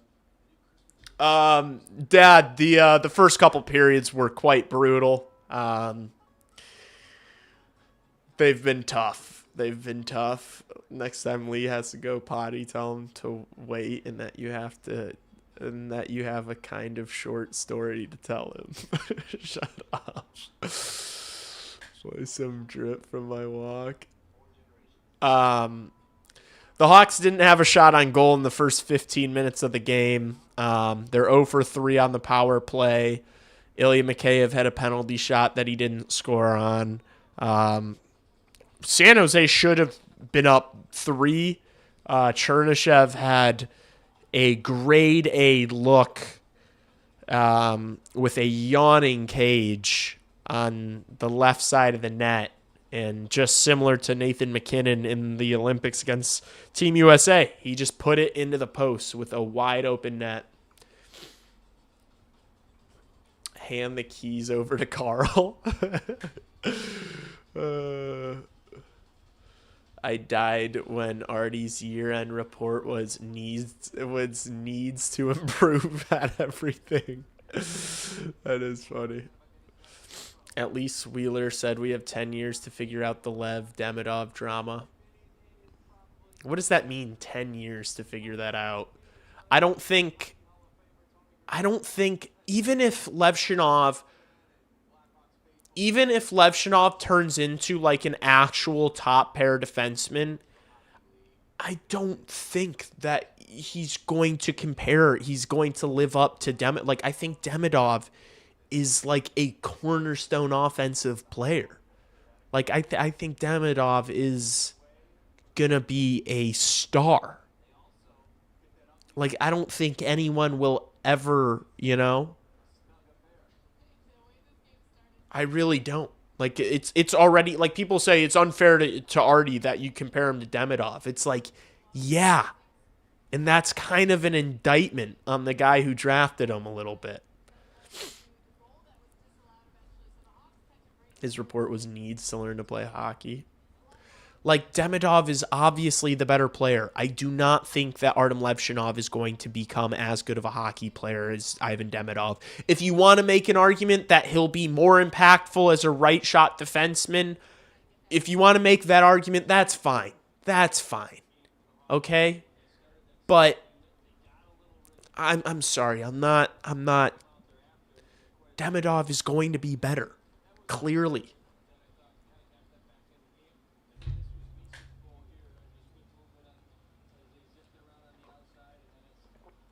Like, Artie has a ton of progressing to do if you want to, like, bring that conversation back in.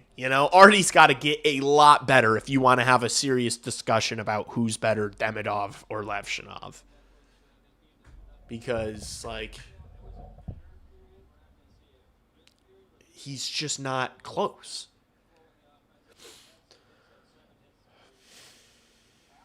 Mason West is going to be Dustin Byfuglien. He's not. I'm not going to lie. I didn't watch a ton. I watched like an entire Mason West game, maybe like a game and a half last night. I watched a game and a half of Mason West last night. That guy is not Dustin Byfuglien. He is not. He is just a passenger out there. He's not physical. Like, he's not mean. He doesn't. The entire game that I watched, he did not lay one hit. Mason West did not make one hit in the entire game that I saw, and he's only used as a net front guy. Every single shift which is fine. Like, you need guys that go to the net, but that's literally his calling card. That is all Mason West does, is go to the net. He's the net front guy on the power play. He's just there to take the eyes away from the goalie. He's a pretty good passer. That impressed me. But he doesn't have the hockey sense. Like, he doesn't know how to be impactful. He doesn't know where to go to pick up the puck. He doesn't really, like, it's just whatever's right in front of him. That's, like, all he does. And then, like, he just uses his stick. He doesn't use his body. He's not physical.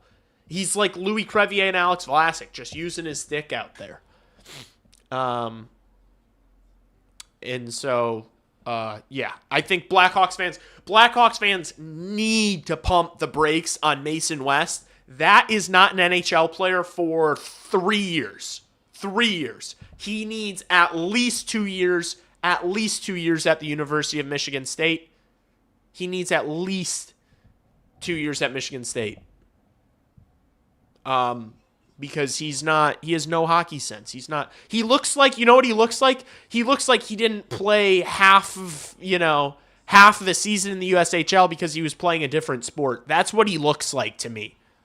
When all these fucking dorks are posting his highlights. For anybody wondering, Mason West threw 3 touchdowns. I don't give a fuck how many touchdowns Mason West threw, okay, buddy? I want my hockey player that my team traded up to get in the first round playing hockey. I don't give a fuck what he did as a quarterback, okay? It doesn't translate. He has no clue. He has no clue what he's doing. He doesn't know what he's doing out there. He needs to play a lot of hockey before he turns pro.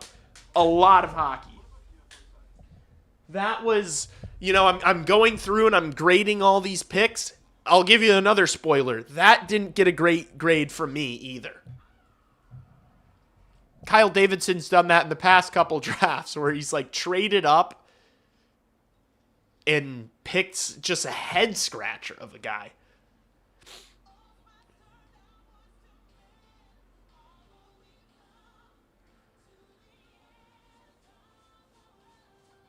Oh, it was fucking Nathan Bame. I was watching Nathan Bame last night. I think I was watching more Bame tape than Pridham. Bame, that Bame kid that we took in the 3rd round, he's a better hockey player than Mason West. Just so everyone knows, that Bame kid that we took in the 3rd round is a much better hockey player than Mason West, and he's like whatever. He's like 6'2" and also a righty. Wait, let me pull up my I'll just read some of these write-ups here. If we're doing actually before I do that, let me show you guys this bracket challenge. For those of you that have not joined yet, we have 79 people here. I am doing a free to enter bracket challenge for my channel. I'm going to be streaming games, a ton of games throughout the playoffs. And so this is a fun way for everybody to make a bracket. Then we can, as the series ends, as time goes on in the playoffs, we can go to the league and look at who's winning, who has what and what brackets. Join the league. It is... You're going to hit join league. You're going to have to make an account first, but then after you make an account, you go join league, and then you go to Lee G bracket. You can just type in Lee G and then just scroll down, but it's Lee G bracket challenge. There it is. It has a Blackhawks logo. We've got 25 people in the league right now. I want everybody here, if you haven't yet, join the league. And then I don't think you can make the bracket until like tomorrow or maybe Friday. But make sure you are joining the league. It's free to enter, and I will be giving $100 to whoever wins. I know it's not crazy money, but I didn't want to have there be a buy-in because so many people would be like, "No, I don't. I'm not doing that." And so I just would rather have as many people as possible join the league. Connor McSlaggart. Tara Guy in the cut. Very good to see. So I want to see all of you in here. Okay, still 25 people. Let's get our numbers up. Okay, let me pull up this write-up. What did I say about Mason West and Nathan Bame?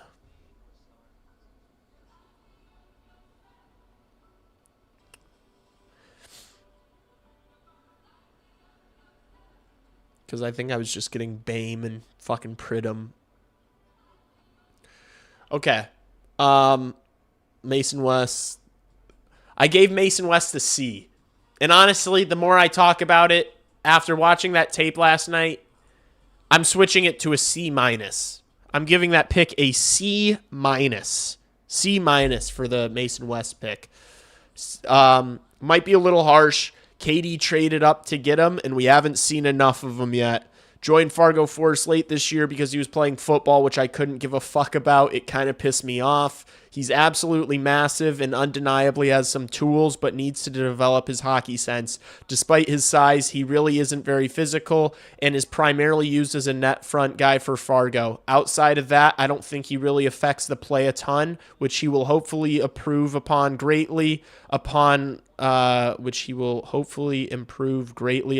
when he spends a couple of much-needed years at Michigan State. Can't give anything above a C- right now. And, yeah, that's my... When's the video coming out? I don't know. I might do it... When's the draft? Like, I might do it after the playoffs, before the draft. When is the NHL draft? June 26th, 27th. When do the NHL playoffs end?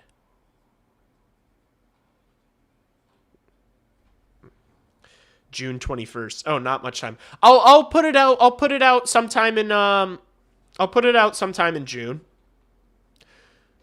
Maybe before. I'll put it out during the playoffs. Probably not during the first round or the second round, just because there's so much hockey to be watching, and like I'll probably be doing a lot of streams. And like I'm gonna take my time on that video and make it really good, and then I'm gonna send it over to Raven and put in like I'm gonna download clips of all these players probably and make it like a really good video. So I'm gonna take my time on it, pay Raven to edit it. It'll be a big ass video. But I'll give you guys a couple. I'll you know, you guys, we got 80 people in stream right now. I'll for you 80 people riding it out with me on the last game of the year. I'll give you guys some nuggets. All right, Nathan Bame. I gave the Mason West pick, because that's what I was doing. I was grading all of these guys' picks. Like I was grading it. It's all gonna be about KD, right? So I give the Mason West pick a C-. Nathan Bame, I gave an A to. Another fantastic third round find by KD. Bame is a 6'2", 200-pound right shot winger with really good offensive instincts, decent speed, and a great finishing ability. Bame is a guy who attacks the middle of the ice and always knows where to be to score. Much more physical than Mason West. He is. He's 2 inches shorter than West. But West might be like a few pounds heavier. But this guy's 6'2", 205, 207, and he finishes his checks. Like in the game that I watched, he finished a lot of hits, a lot of energy, much more physical than Mason West. And yeah, I said in parentheses, actually finishes to the body. And overall more engaged in the play. I think Bame is another pretty projectable depth forward. And so I think that's kind of what I realized from doing this process is Kyle Davidson has galaxy brained and kind of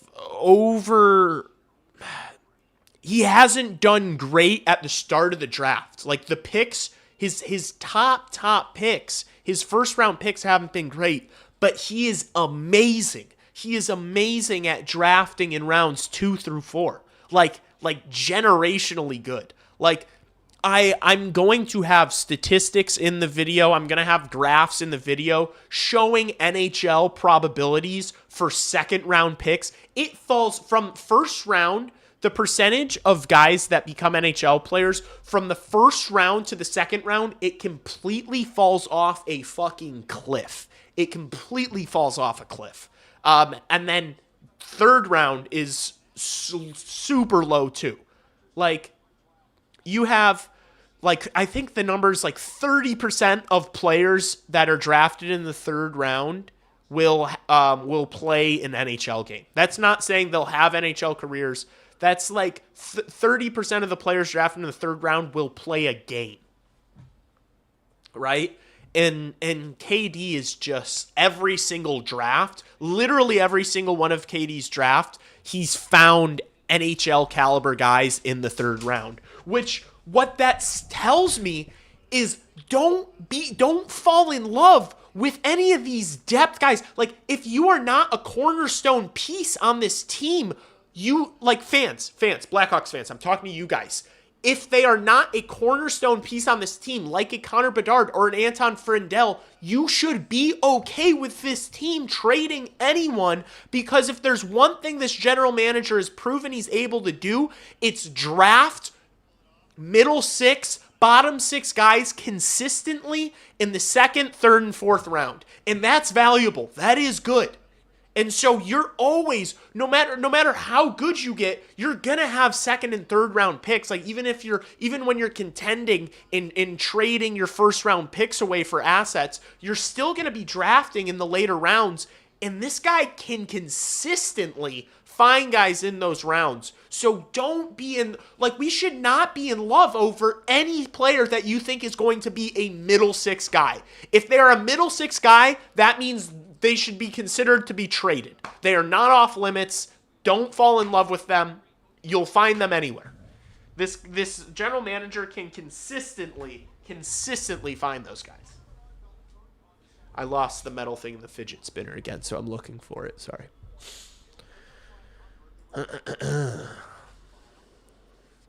KD better not touch my slags. Shut up, dude. He's going to touch your slags, dude. Your slags is going to get not... I mean, your slags is not an NHL player, I don't think. Here's Bedard. Oh. Celebrini on the back check on him. Nice. Forces a turnover. Lourdes! So Celebrini blocked the shot and it hurt him. It hurt his little foot. Nazar was a good pick. Rinzel too. Yeah, Rinzel was good. I'm tempering my expectations on Sam Rinzel because he proved this year that he's still I don't know if Sam Rinzel is going to turn into a guy that's so good of a skater and so good offensively that it makes up for like kind of how soft he is. You know? Here's Frendell. He gets poked away from him. The Frank Nazar pick was excellent. That was a great pick. And there was like nobody that went at like soon after him that you're like, oh my gosh. Also, Rinzel, Rinzel got taken. You know who was on the board still? I know he didn't get picked till like much later in the second round. Lane Hudson was there. But again, you're building from size from the back end. So Lane Hudson, you can't draft Lane Hudson. He's not big enough. So let's get this 6'5" pussy. I shouldn't have said that, but I'm just frustrated. But I don't know, man. There's things I like about Kyle Davidson's drafting, and there's things I don't like, and I will talk about all that in the video.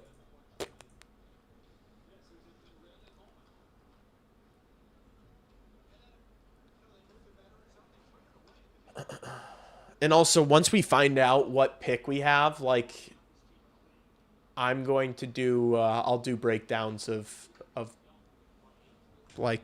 those guys. Nice pass. Good. Oh my gosh! Burakovsky just set up Ryan Green, and he had a wide open net, and he missed. Oh my gosh. That might have been worse than Chernyshyev's in the second period. Andrei Burakovsky looked to the heavens in frustration after that. He doesn't get to say shit. The amount of chances I've seen that guy squander this year, the amount of assists I've seen that guy throw into the garbage, he doesn't get to look up to the heavens after that one.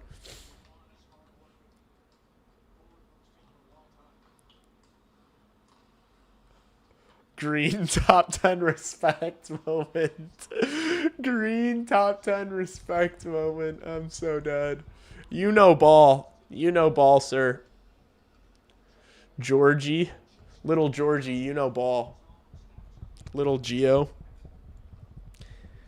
It's like nobody on this team knows how to play fucking hockey. Okay. All right. Berkey 2.0. Stop it. Here's Bedard. Rims it back to the point for Del Mastro. Picks it up off the wall. Throws one on net. Celebrini picks it up. He tries to hoist it out. Turns it over. Bedard carries it into the zone. Nice cutback. Throws it over to Nazar, who just whizzes one wide. Oh, Bedard whiffed on that. And what a pass. Celebrini fans on the one-timer. Beds picks it up. Skates it into the offensive zone. Backhand pass. What a feed. What a goal. Bedard to Crevier. My goodness. Thank God, man. Thank God somebody fucking finished a chance.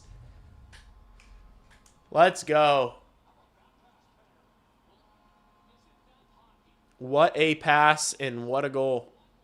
Good job, Big Lou. Getting up on the rush. Big Lou getting up in the rush and finishing.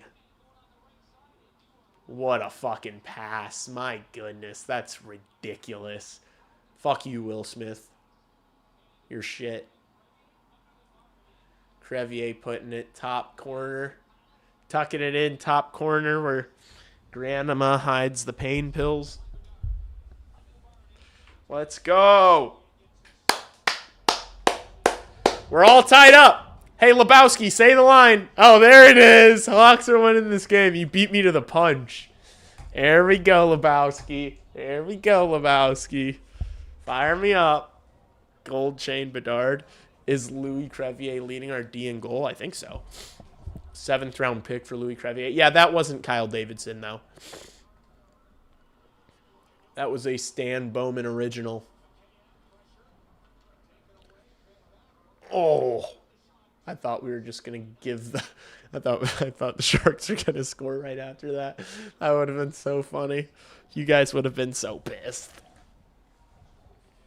Sometimes I like when you guys get upset. It makes me giggle sometimes.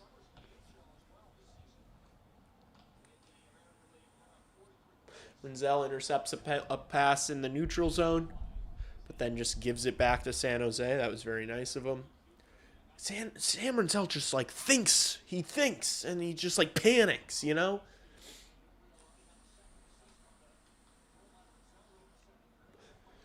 Burakovsky just rubbed off by Tyler Toffoli. Rubbed off. Pause.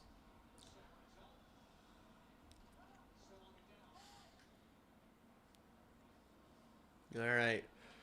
Renzel brings it behind Spencer Knight. Shots are 13-13. Both these teams are fucking dog shit.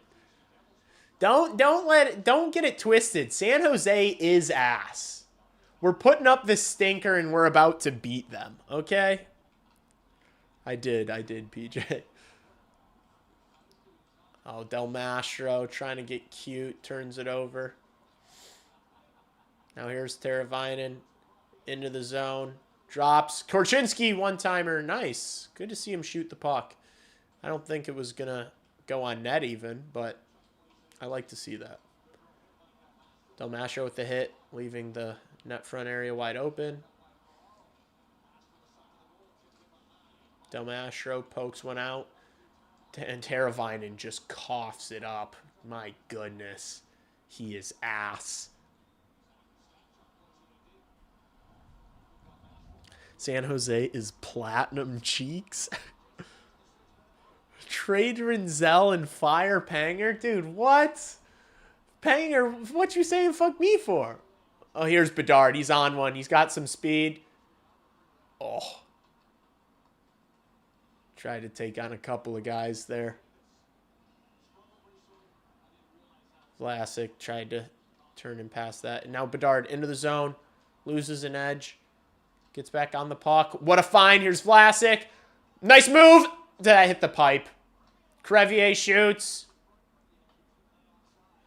Here's Lardis. He kicks it over to Bedard.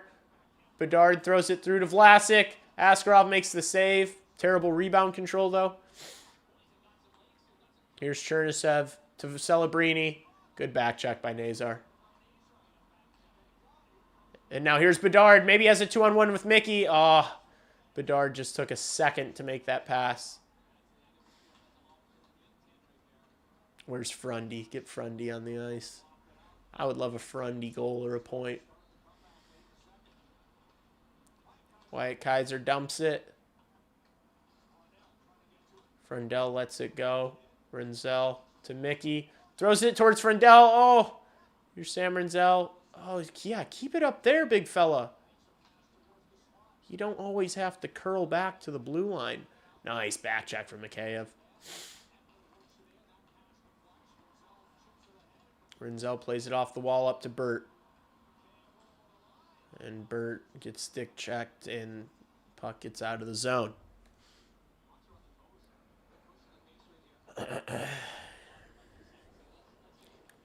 Here's Kaiser. Into the offensive zone. Chips it into the corner. Sam Dickinson plays it up the wall. Andre Burakovsky maybe gets away with the trip there. Donato fighting through it. Oh, Askarov makes the save.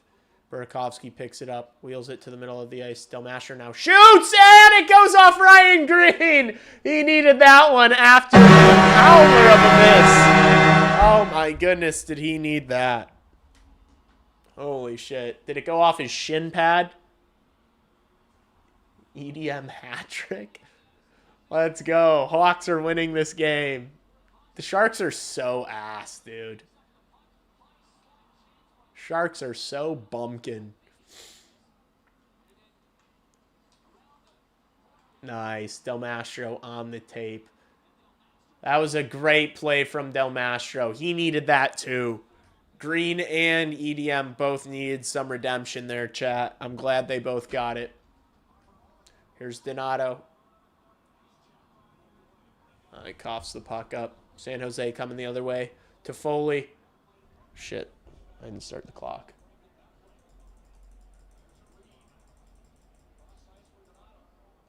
Where that guy who bet $400? Yeah, that dude is rolling in it.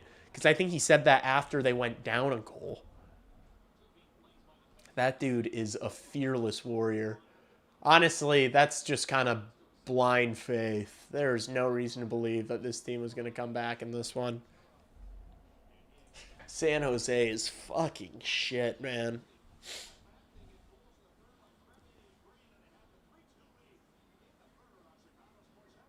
Let's go. They needed this win, man. They needed this. Holy shit. Hawks Twitter was going to be a fucking nightmare tonight if that one fell apart. EDM 3-point night is a legacy game. Wait, is that actually his third point? Or does he just have 2 points and you're counting the goal that he scored on himself? Have you changed your stance on Ilya extension?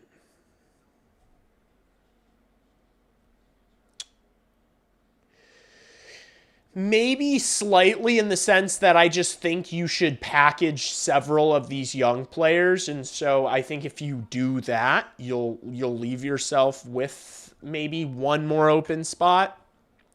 So I think if you do that, if you're planning on packaging a couple of these young players and going out and getting a big fish, then yeah, I'd say keep Mickey for a couple years.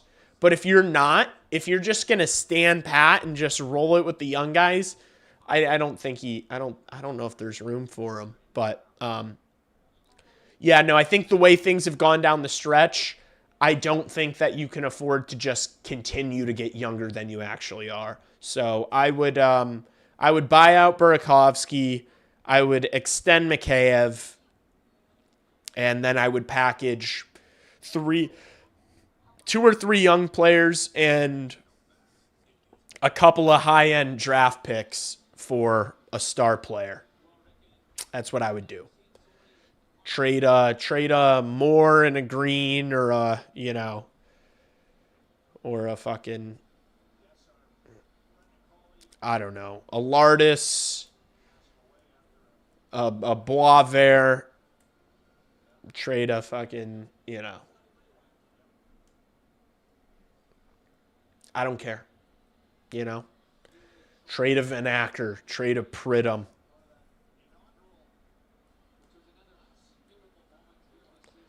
Don't care. Trade a Rinzel or an Azar if the piece coming back is good enough. I'll say it. I know it'll get me in trouble. Here's Bedard. Backhand pass. Oh. Nazar fanned on the one-timer. He just kind of chalked it. Just got a little piece of it. Nazar just runs into Orlov, then dumps it in. Lardis working hard on the forecheck. Good effort.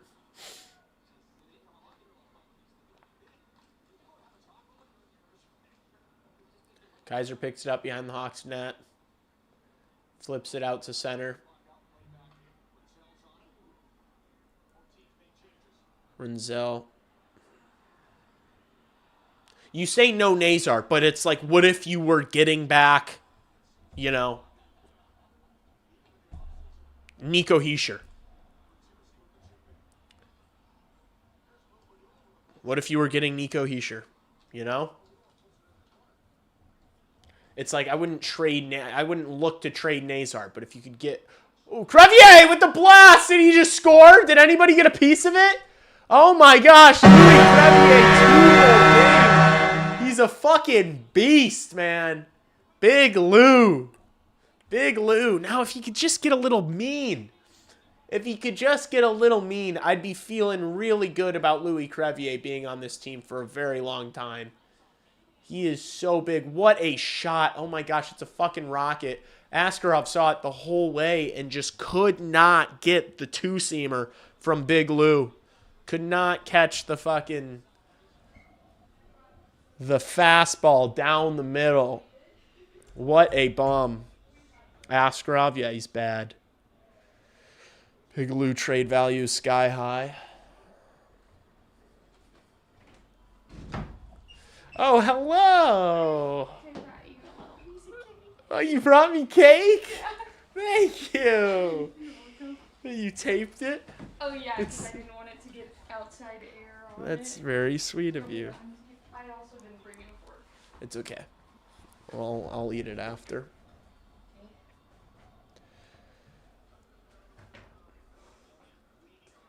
Here's Donato. Oh, he coughs it up. Sherwood going the other way. 2-on-1. Misa. Nice defensive play from Crevier. Oh, my goodness. Louis Crevier standing on his head. Louis Crevier, chat. Sharks aren't buns. Big Lou Hattie watch. That would make my night. You think San Jose is going to pull their goalie? Can we get Lou an empty netter? Change. It's hot? Yeah, I was walking. Oh. I see. You're going to have to give up Nazar, Vlasic, or Kaiser to get a top 6 forward or top pair defenseman. Possibly true. Although, it's either that or you give up, like, 5 fucking, you know. You give up 3 decent prospects and 2 first-round picks, you know. Krevy is playing like he wants to be in Chicago for a long time. Lee, would you ever make a video about who you think we should consider giving up in a trade? I mean, in my most recent video, I kind of just said who I wouldn't give up in a trade and then said that I'd be open to everything else. So in my most recent video, I do kind of make it known who I would be willing to trade. And I don't think the Hawks should I don't think the Hawks need to look to trade Oliver Moore. I'm just saying that I think it's a little I don't know what Oliver Moore's if we're going to play Bedard, Frundell, Nazar down the middle, what is Oliver Moore's purpose? He plays his best hockey at the center position. He's much better at center than he is on the wing. It's just a little repetitive. Are you going to have a top 6 then of Moore, Kanserov, and Lardis? Are you going to have all those guys in your top 6? I don't think so. A guy that I would be interested in taking a stab on, the Columbus Blue Jackets season kind of unraveled the way it did. Rick Bowness maybe is the coach next year, maybe not. Go after Dmitry Voronkov on Columbus. Go after Voronkov. When was the last time a D-man blasted one unscreened? Yeah, these guys miss the net all the time. It feels like it's been forever. Louis Crevier's like the only guy that can get a shot on net, it feels like. Berkey, Crevier, Gretzky. Trade Turbo and Korchinski and Burakovsky. That's not going to get you anything. I mean, if you want to just trade them to get them off your books, that's fine. But, like, Turbo, Korchinski, and Burakovsky are going to get you back future considerations, you know? Oh, my gosh. Bedard, another penalty? Holy shit. I didn't even see it. I was reading chat. Third penalty of the game for Beds. Not exactly. I mean, he needs the season to be over, too. I wonder what that contract's going to look like, man. I wonder what he's going to do. I saw, like, a post today saying that Celebrini and Bedard should do what Matthews did and go for double. Oh, nice. Oh, I thought Mikheyev was going to be on a break there. Good stick there by Vlasic. Great look here. Shot goes wide. Hawks, PK actually has life. It feels like these guys are as aggressive as we've seen them in the past.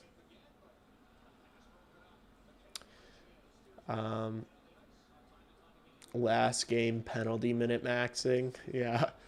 6 pims in this one. Whose massive guy Dallas got in that 8-way trade. Mikko Rantanen.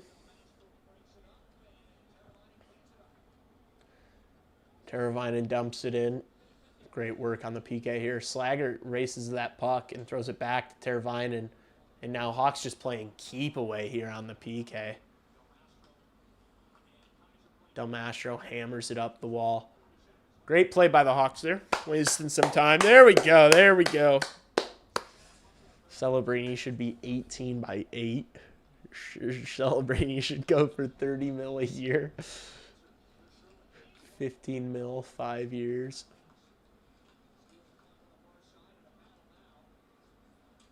Yeah, I mean, what is that kid gonna ask for, man? That kid could ask for fucking... He literally could ask for fucking $18 million. I don't think he will, but wow. He could ask for a nice chunk of change.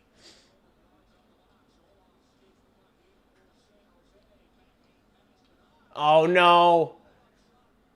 Turnover. Bedard just kind of trying to exit the zone quick there.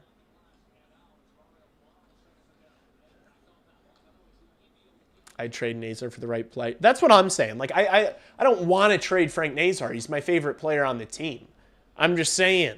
That's not a guy for me that, like, if the return was good enough, I'd hear it out. That wouldn't be a guy that I wouldn't put his name up first. I wouldn't offer him up first, but you can't have... None of these guys are good enough to be like, they're completely off the table. You know? Like, none of them have earned that. Besides Connor Bedard. And Spencer Knight. And Anton Frindell.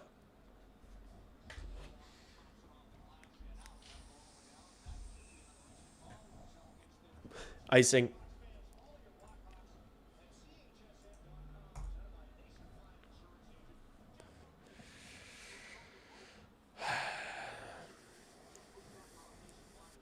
Crevier was on the Sharks, the whole hockey world would be calling him one of the best young defensemen. That's probably real. That's probably real. Here's Kaiser. Oh, I thought Bedard was going to... What a pass! Bedard to Lardis. They score again. What a fucking goal. Beds to Lardis. Eyes in the back of his head. What a fucking backhander. Lardy makes no mistake. Let's go. What a way to end the year. Oh, Connor Bedard. Let's go. Oh my gosh, Bedard's so gross. Oh, Connor Bedard. We needed this game. Guys, remember when we were all just doom and gloom? Remember when we were all doom and gloom in the second period? Just like, I was talking you guys off a fucking balcony. You guys were beside yourselves. I was screaming. I'll admit, I was upset. I think Lebowski was the only person in this chat who had any sort of optimism. We are running the score up on these guys. I mean, we have dominated this third period. Oh my gosh! Frundell almost just got one. That would have been perfect. Just a beat down on these fucking... Fuck the San Jose Sharks. With everything being said, I know we talked a lot about the offseason and a lot about prospects and a lot about trades. None of that matters. All that matters is fuck the San Jose Sharks. Fuck the San Jose Sharks. That's all I care about. Celebrini, pass miscue with Will Smith. You guys are ass. Bedard clears. Oh, great. Icing. Thank you. Yep.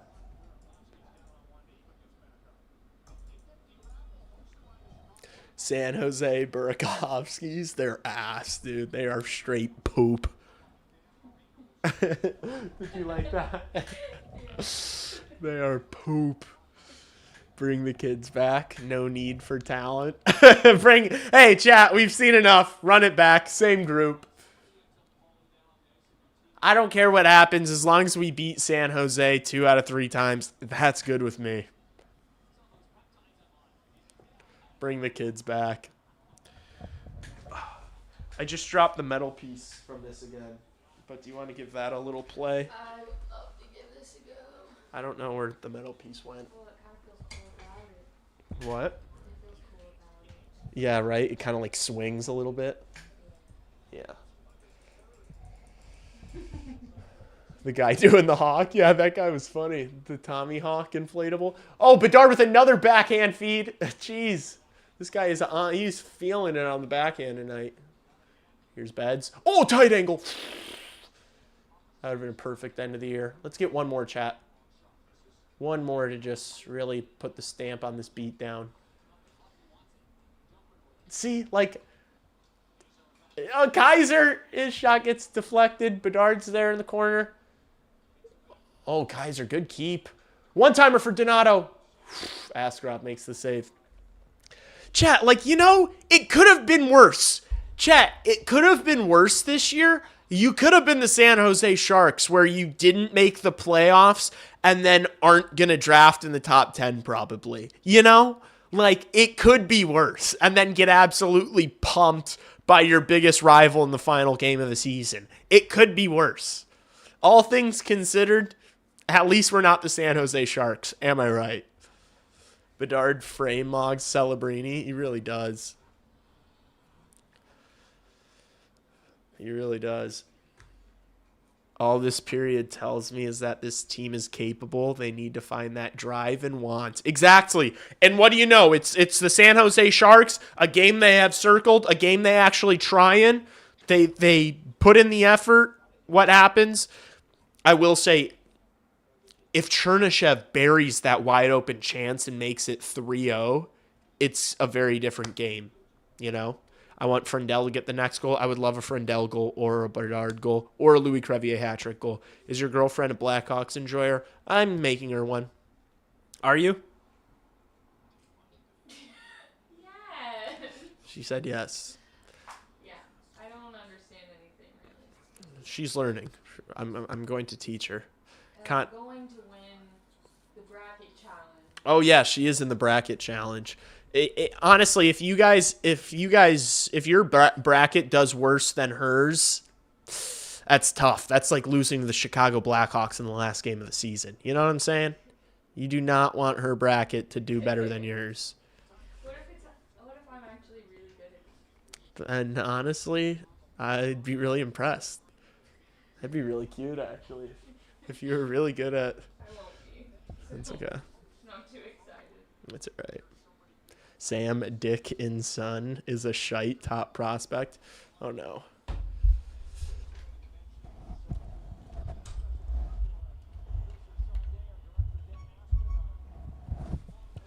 Geez, I cannot believe this is the last 3 minutes of Blackhawks hockey of the season. It's kind of sad. It's kind of sad. Now that we're winning, it's kind of sad. I would have been like, this is going to be the longest 3 minutes of my life if they were getting pounded.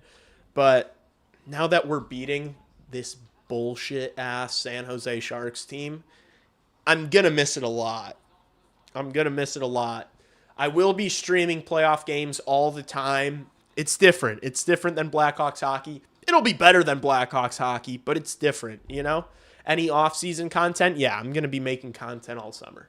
I'm going to be putting stuff out all year. I'm going to be streaming playoff games. I'm going to be covering playoffs.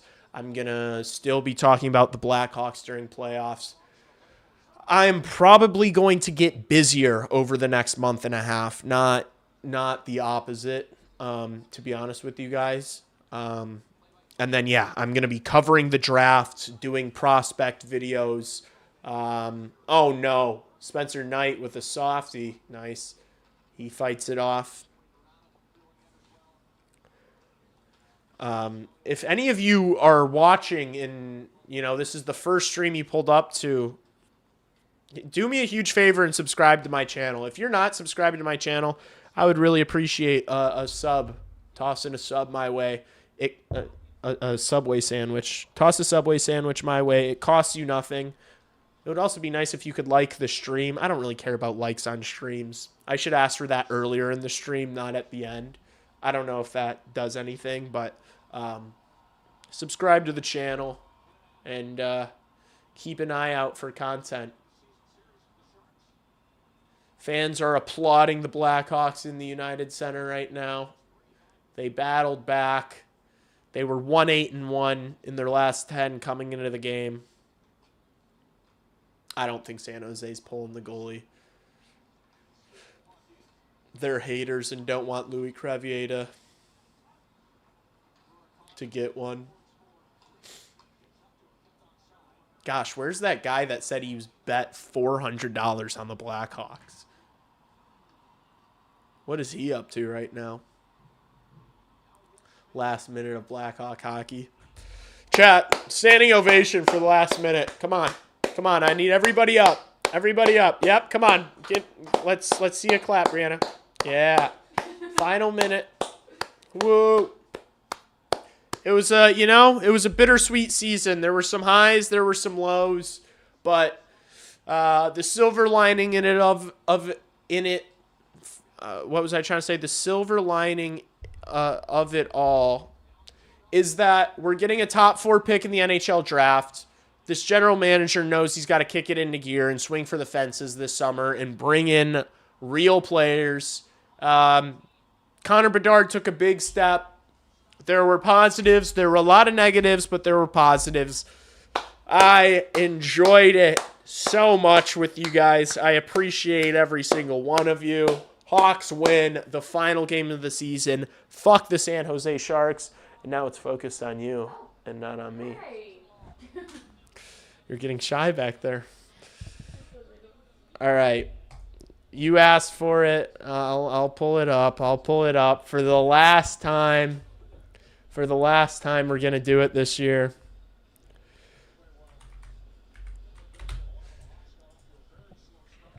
Let's go. Let's fucking go, man. We needed this. Hey, chat. We needed this, okay?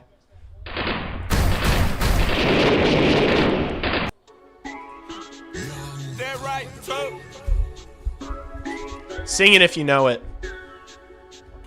My nigga been hustling, trying to make him something. Ain't no telling what he'll do for the paper. Ain't no telling. Souffle, I'm straight. I stay my plate, shot day. I'm a smooth operator. I drop top of my wheel, baby. That car driving make you feel some type. Come on, everyone up! Everyone up! Make you feel some type of way. I'm shining, ho. These bitches we got me feeling some type of way. We needed this. Steph Boomer says worst song ever. Make you feel some type of way. No, you feel some type of way. What does my title say? CEO, it's what my title say. Me and my homies G Joe Ho, he feels some type of way. Okay, now let's be real. I know you feel some type of way. I know you do. When I Let's get no go. she make that Tyson face. Oh my goodness. I'm sorry to all the boomers. I know that there are a lot of boomers in my chat. I'm sorry to all the 40-year-olds, the 50-year-olds, and the 60-year-olds in chat right now that are crying. But it's tradition. Embrace tradition, okay? You need to embrace tradition. And tradition is Rich Homie Quan type away after a wins. So, man. Thank goodness we dodged a bullet there. I did not want to do this and deal with Blackhawks Twitter tonight. And is Connor Bedard the 1-star? Is he gonna get the interview?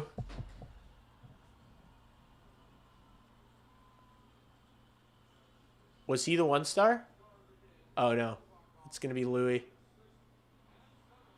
Damn, they should have interviewed Beds. They should have just interviewed Beds.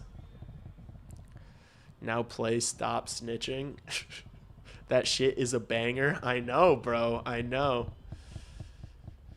Great season when I couldn't catch the games. Thanks, homie. Got you. I appreciate you guys. It was a good year. Next year, we're just going to keep building, all right? The channel and the team. I was talking about the channel, though. I don't know what I'm talking about next year. I'm not going anywhere. I've got 2 playoff prediction videos. I'm going to do the entire Eastern Conference in one and the entire Western Conference in one. Do me a favor and watch those videos. Hopefully you enjoy them. And come hang out for the playoff games. If you're watching playoff games, odds are I'm streaming them. Follow me on Twitter to know for sure. And then join this bracket. Join the bracket challenge.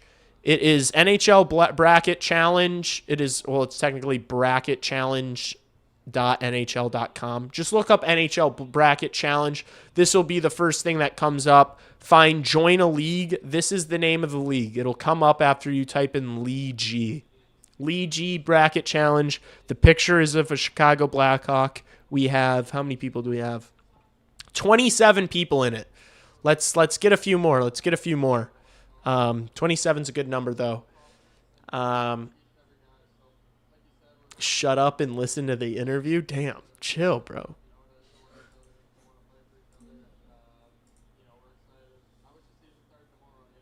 He said he wishes the season started tomorrow. Fire me up, Beds. It's all he wants to do is be a Blackhawk. We're signing him. We're getting him signed to a long-term deal. We're going out. We're moving a couple pieces to bring in a big fish. We're winning. We're coming in second in the draft lottery. Gavin McKenna's going first to Vancouver. We're getting Ivar Stenberg. And we are making the playoffs next year, chat. Okay? Either get on board or get the fuck out of the way. Okay? We're making the playoffs. And you guys know how we end these streams. Before we get out of here, there is something we have to do. Well, we had to play Rich Homie Quan, but we also have to do a couple of these bad boys. Can I get a drum roll, please? All right. Fuck.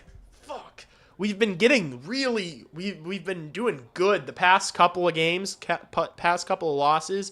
We were winning like on our first and second try. This is pretty nightmarish. Rangers moving up 3 spots. Winnipeg up 5 spots. Hawks down to the 4th overall. All right. Let's hit a reset. Bang! That'll do. That will do. Crevier said, hold my beer. Dude, let's go. Stenberg. Pick odds. I will remind you, we have a 27.6% chance of drafting in the top 2, okay? Do we have over 70% chance of drafting 3 or 4? Yes. Yes, we do. But you cannot focus on that, okay? You need to focus on the fact that we have the second best odds to pick the 1 and 2 pick. Okay? Thank goodness. Thank flicking goodness. Thank flicking goodness, chat. That would have been really bad. Oh my gosh. All right. I've been fucking grinding the past couple days. I need to chill. And then it's back to the grind tomorrow, chat. 2 videos going up tomorrow. Oh my gosh, dude. How am I going to... Thursday. I guess there are games going on. Can you... How much of this is out? Okay, so we know Dallas and Minnesota. We know the entire Eastern Conference. We're just waiting on the seeding of the teams in the because the Pacific is just so ass, chat. We're waiting on the seeding in the Pacific. But Buffalo, Boston, that's going to be a fun series. Not as fun as this series. This is going to be a banger series. Tampa's winning, by the way. Early predictions. I'm going to have to do some deep statistical analysis and a deep dive. I think I'm going to pick Buffalo, but I like the way how big Boston's D is, and I like their goaltender. I don't love the way the Buffalo Sabres play, but they're so much more talented in the offensively. Tampa, he's winning without question. This is tough because if Ottawa was playing Montreal or Buffalo, like if they had gotten that first wild card spot and was playing up here against Buffalo, I would pick Ottawa to beat Buffalo. But I just think Carolina is just like too overwhelming. This series doesn't fucking matter because they're both ass. But I think I lean Pittsburgh, but I'm going to do some research and could sway my opinion. But I think I lean Pittsburgh. And then Carolina just has a free run to the Eastern Conference Finals. Colorado's going to beat LA. Dallas, I don't know, man. I'm so on the fence on this series. Man, I think Utah could beat a team in the Pacific. The Pacific is so buns. Not Edmonton, though. I think Edmonton's just going to run to the conference final. I know everyone's going to be way too high on Vegas and probably pick Vegas to come out of the Pacific, but I could totally see Edmonton just making quick work of Vegas if they can get Leon Draisaitl healthy, but all will be known in due time. I appreciate you guys so much. If you are still watching and you have not subscribed, please do so. I am going to be cranking out content and doing a ton of streams over the playoffs. So make sure you're subscribed and following me on socials so you know when those things are happening. I appreciate the hell out of you guys. We got the win against our biggest rival, final game of the season. It was brutal down the stretch, but we stuck with it. We stayed loyal to our team, and we got a win, which we needed. I love you guys. I hope you guys have a great night. Go Blackhawks.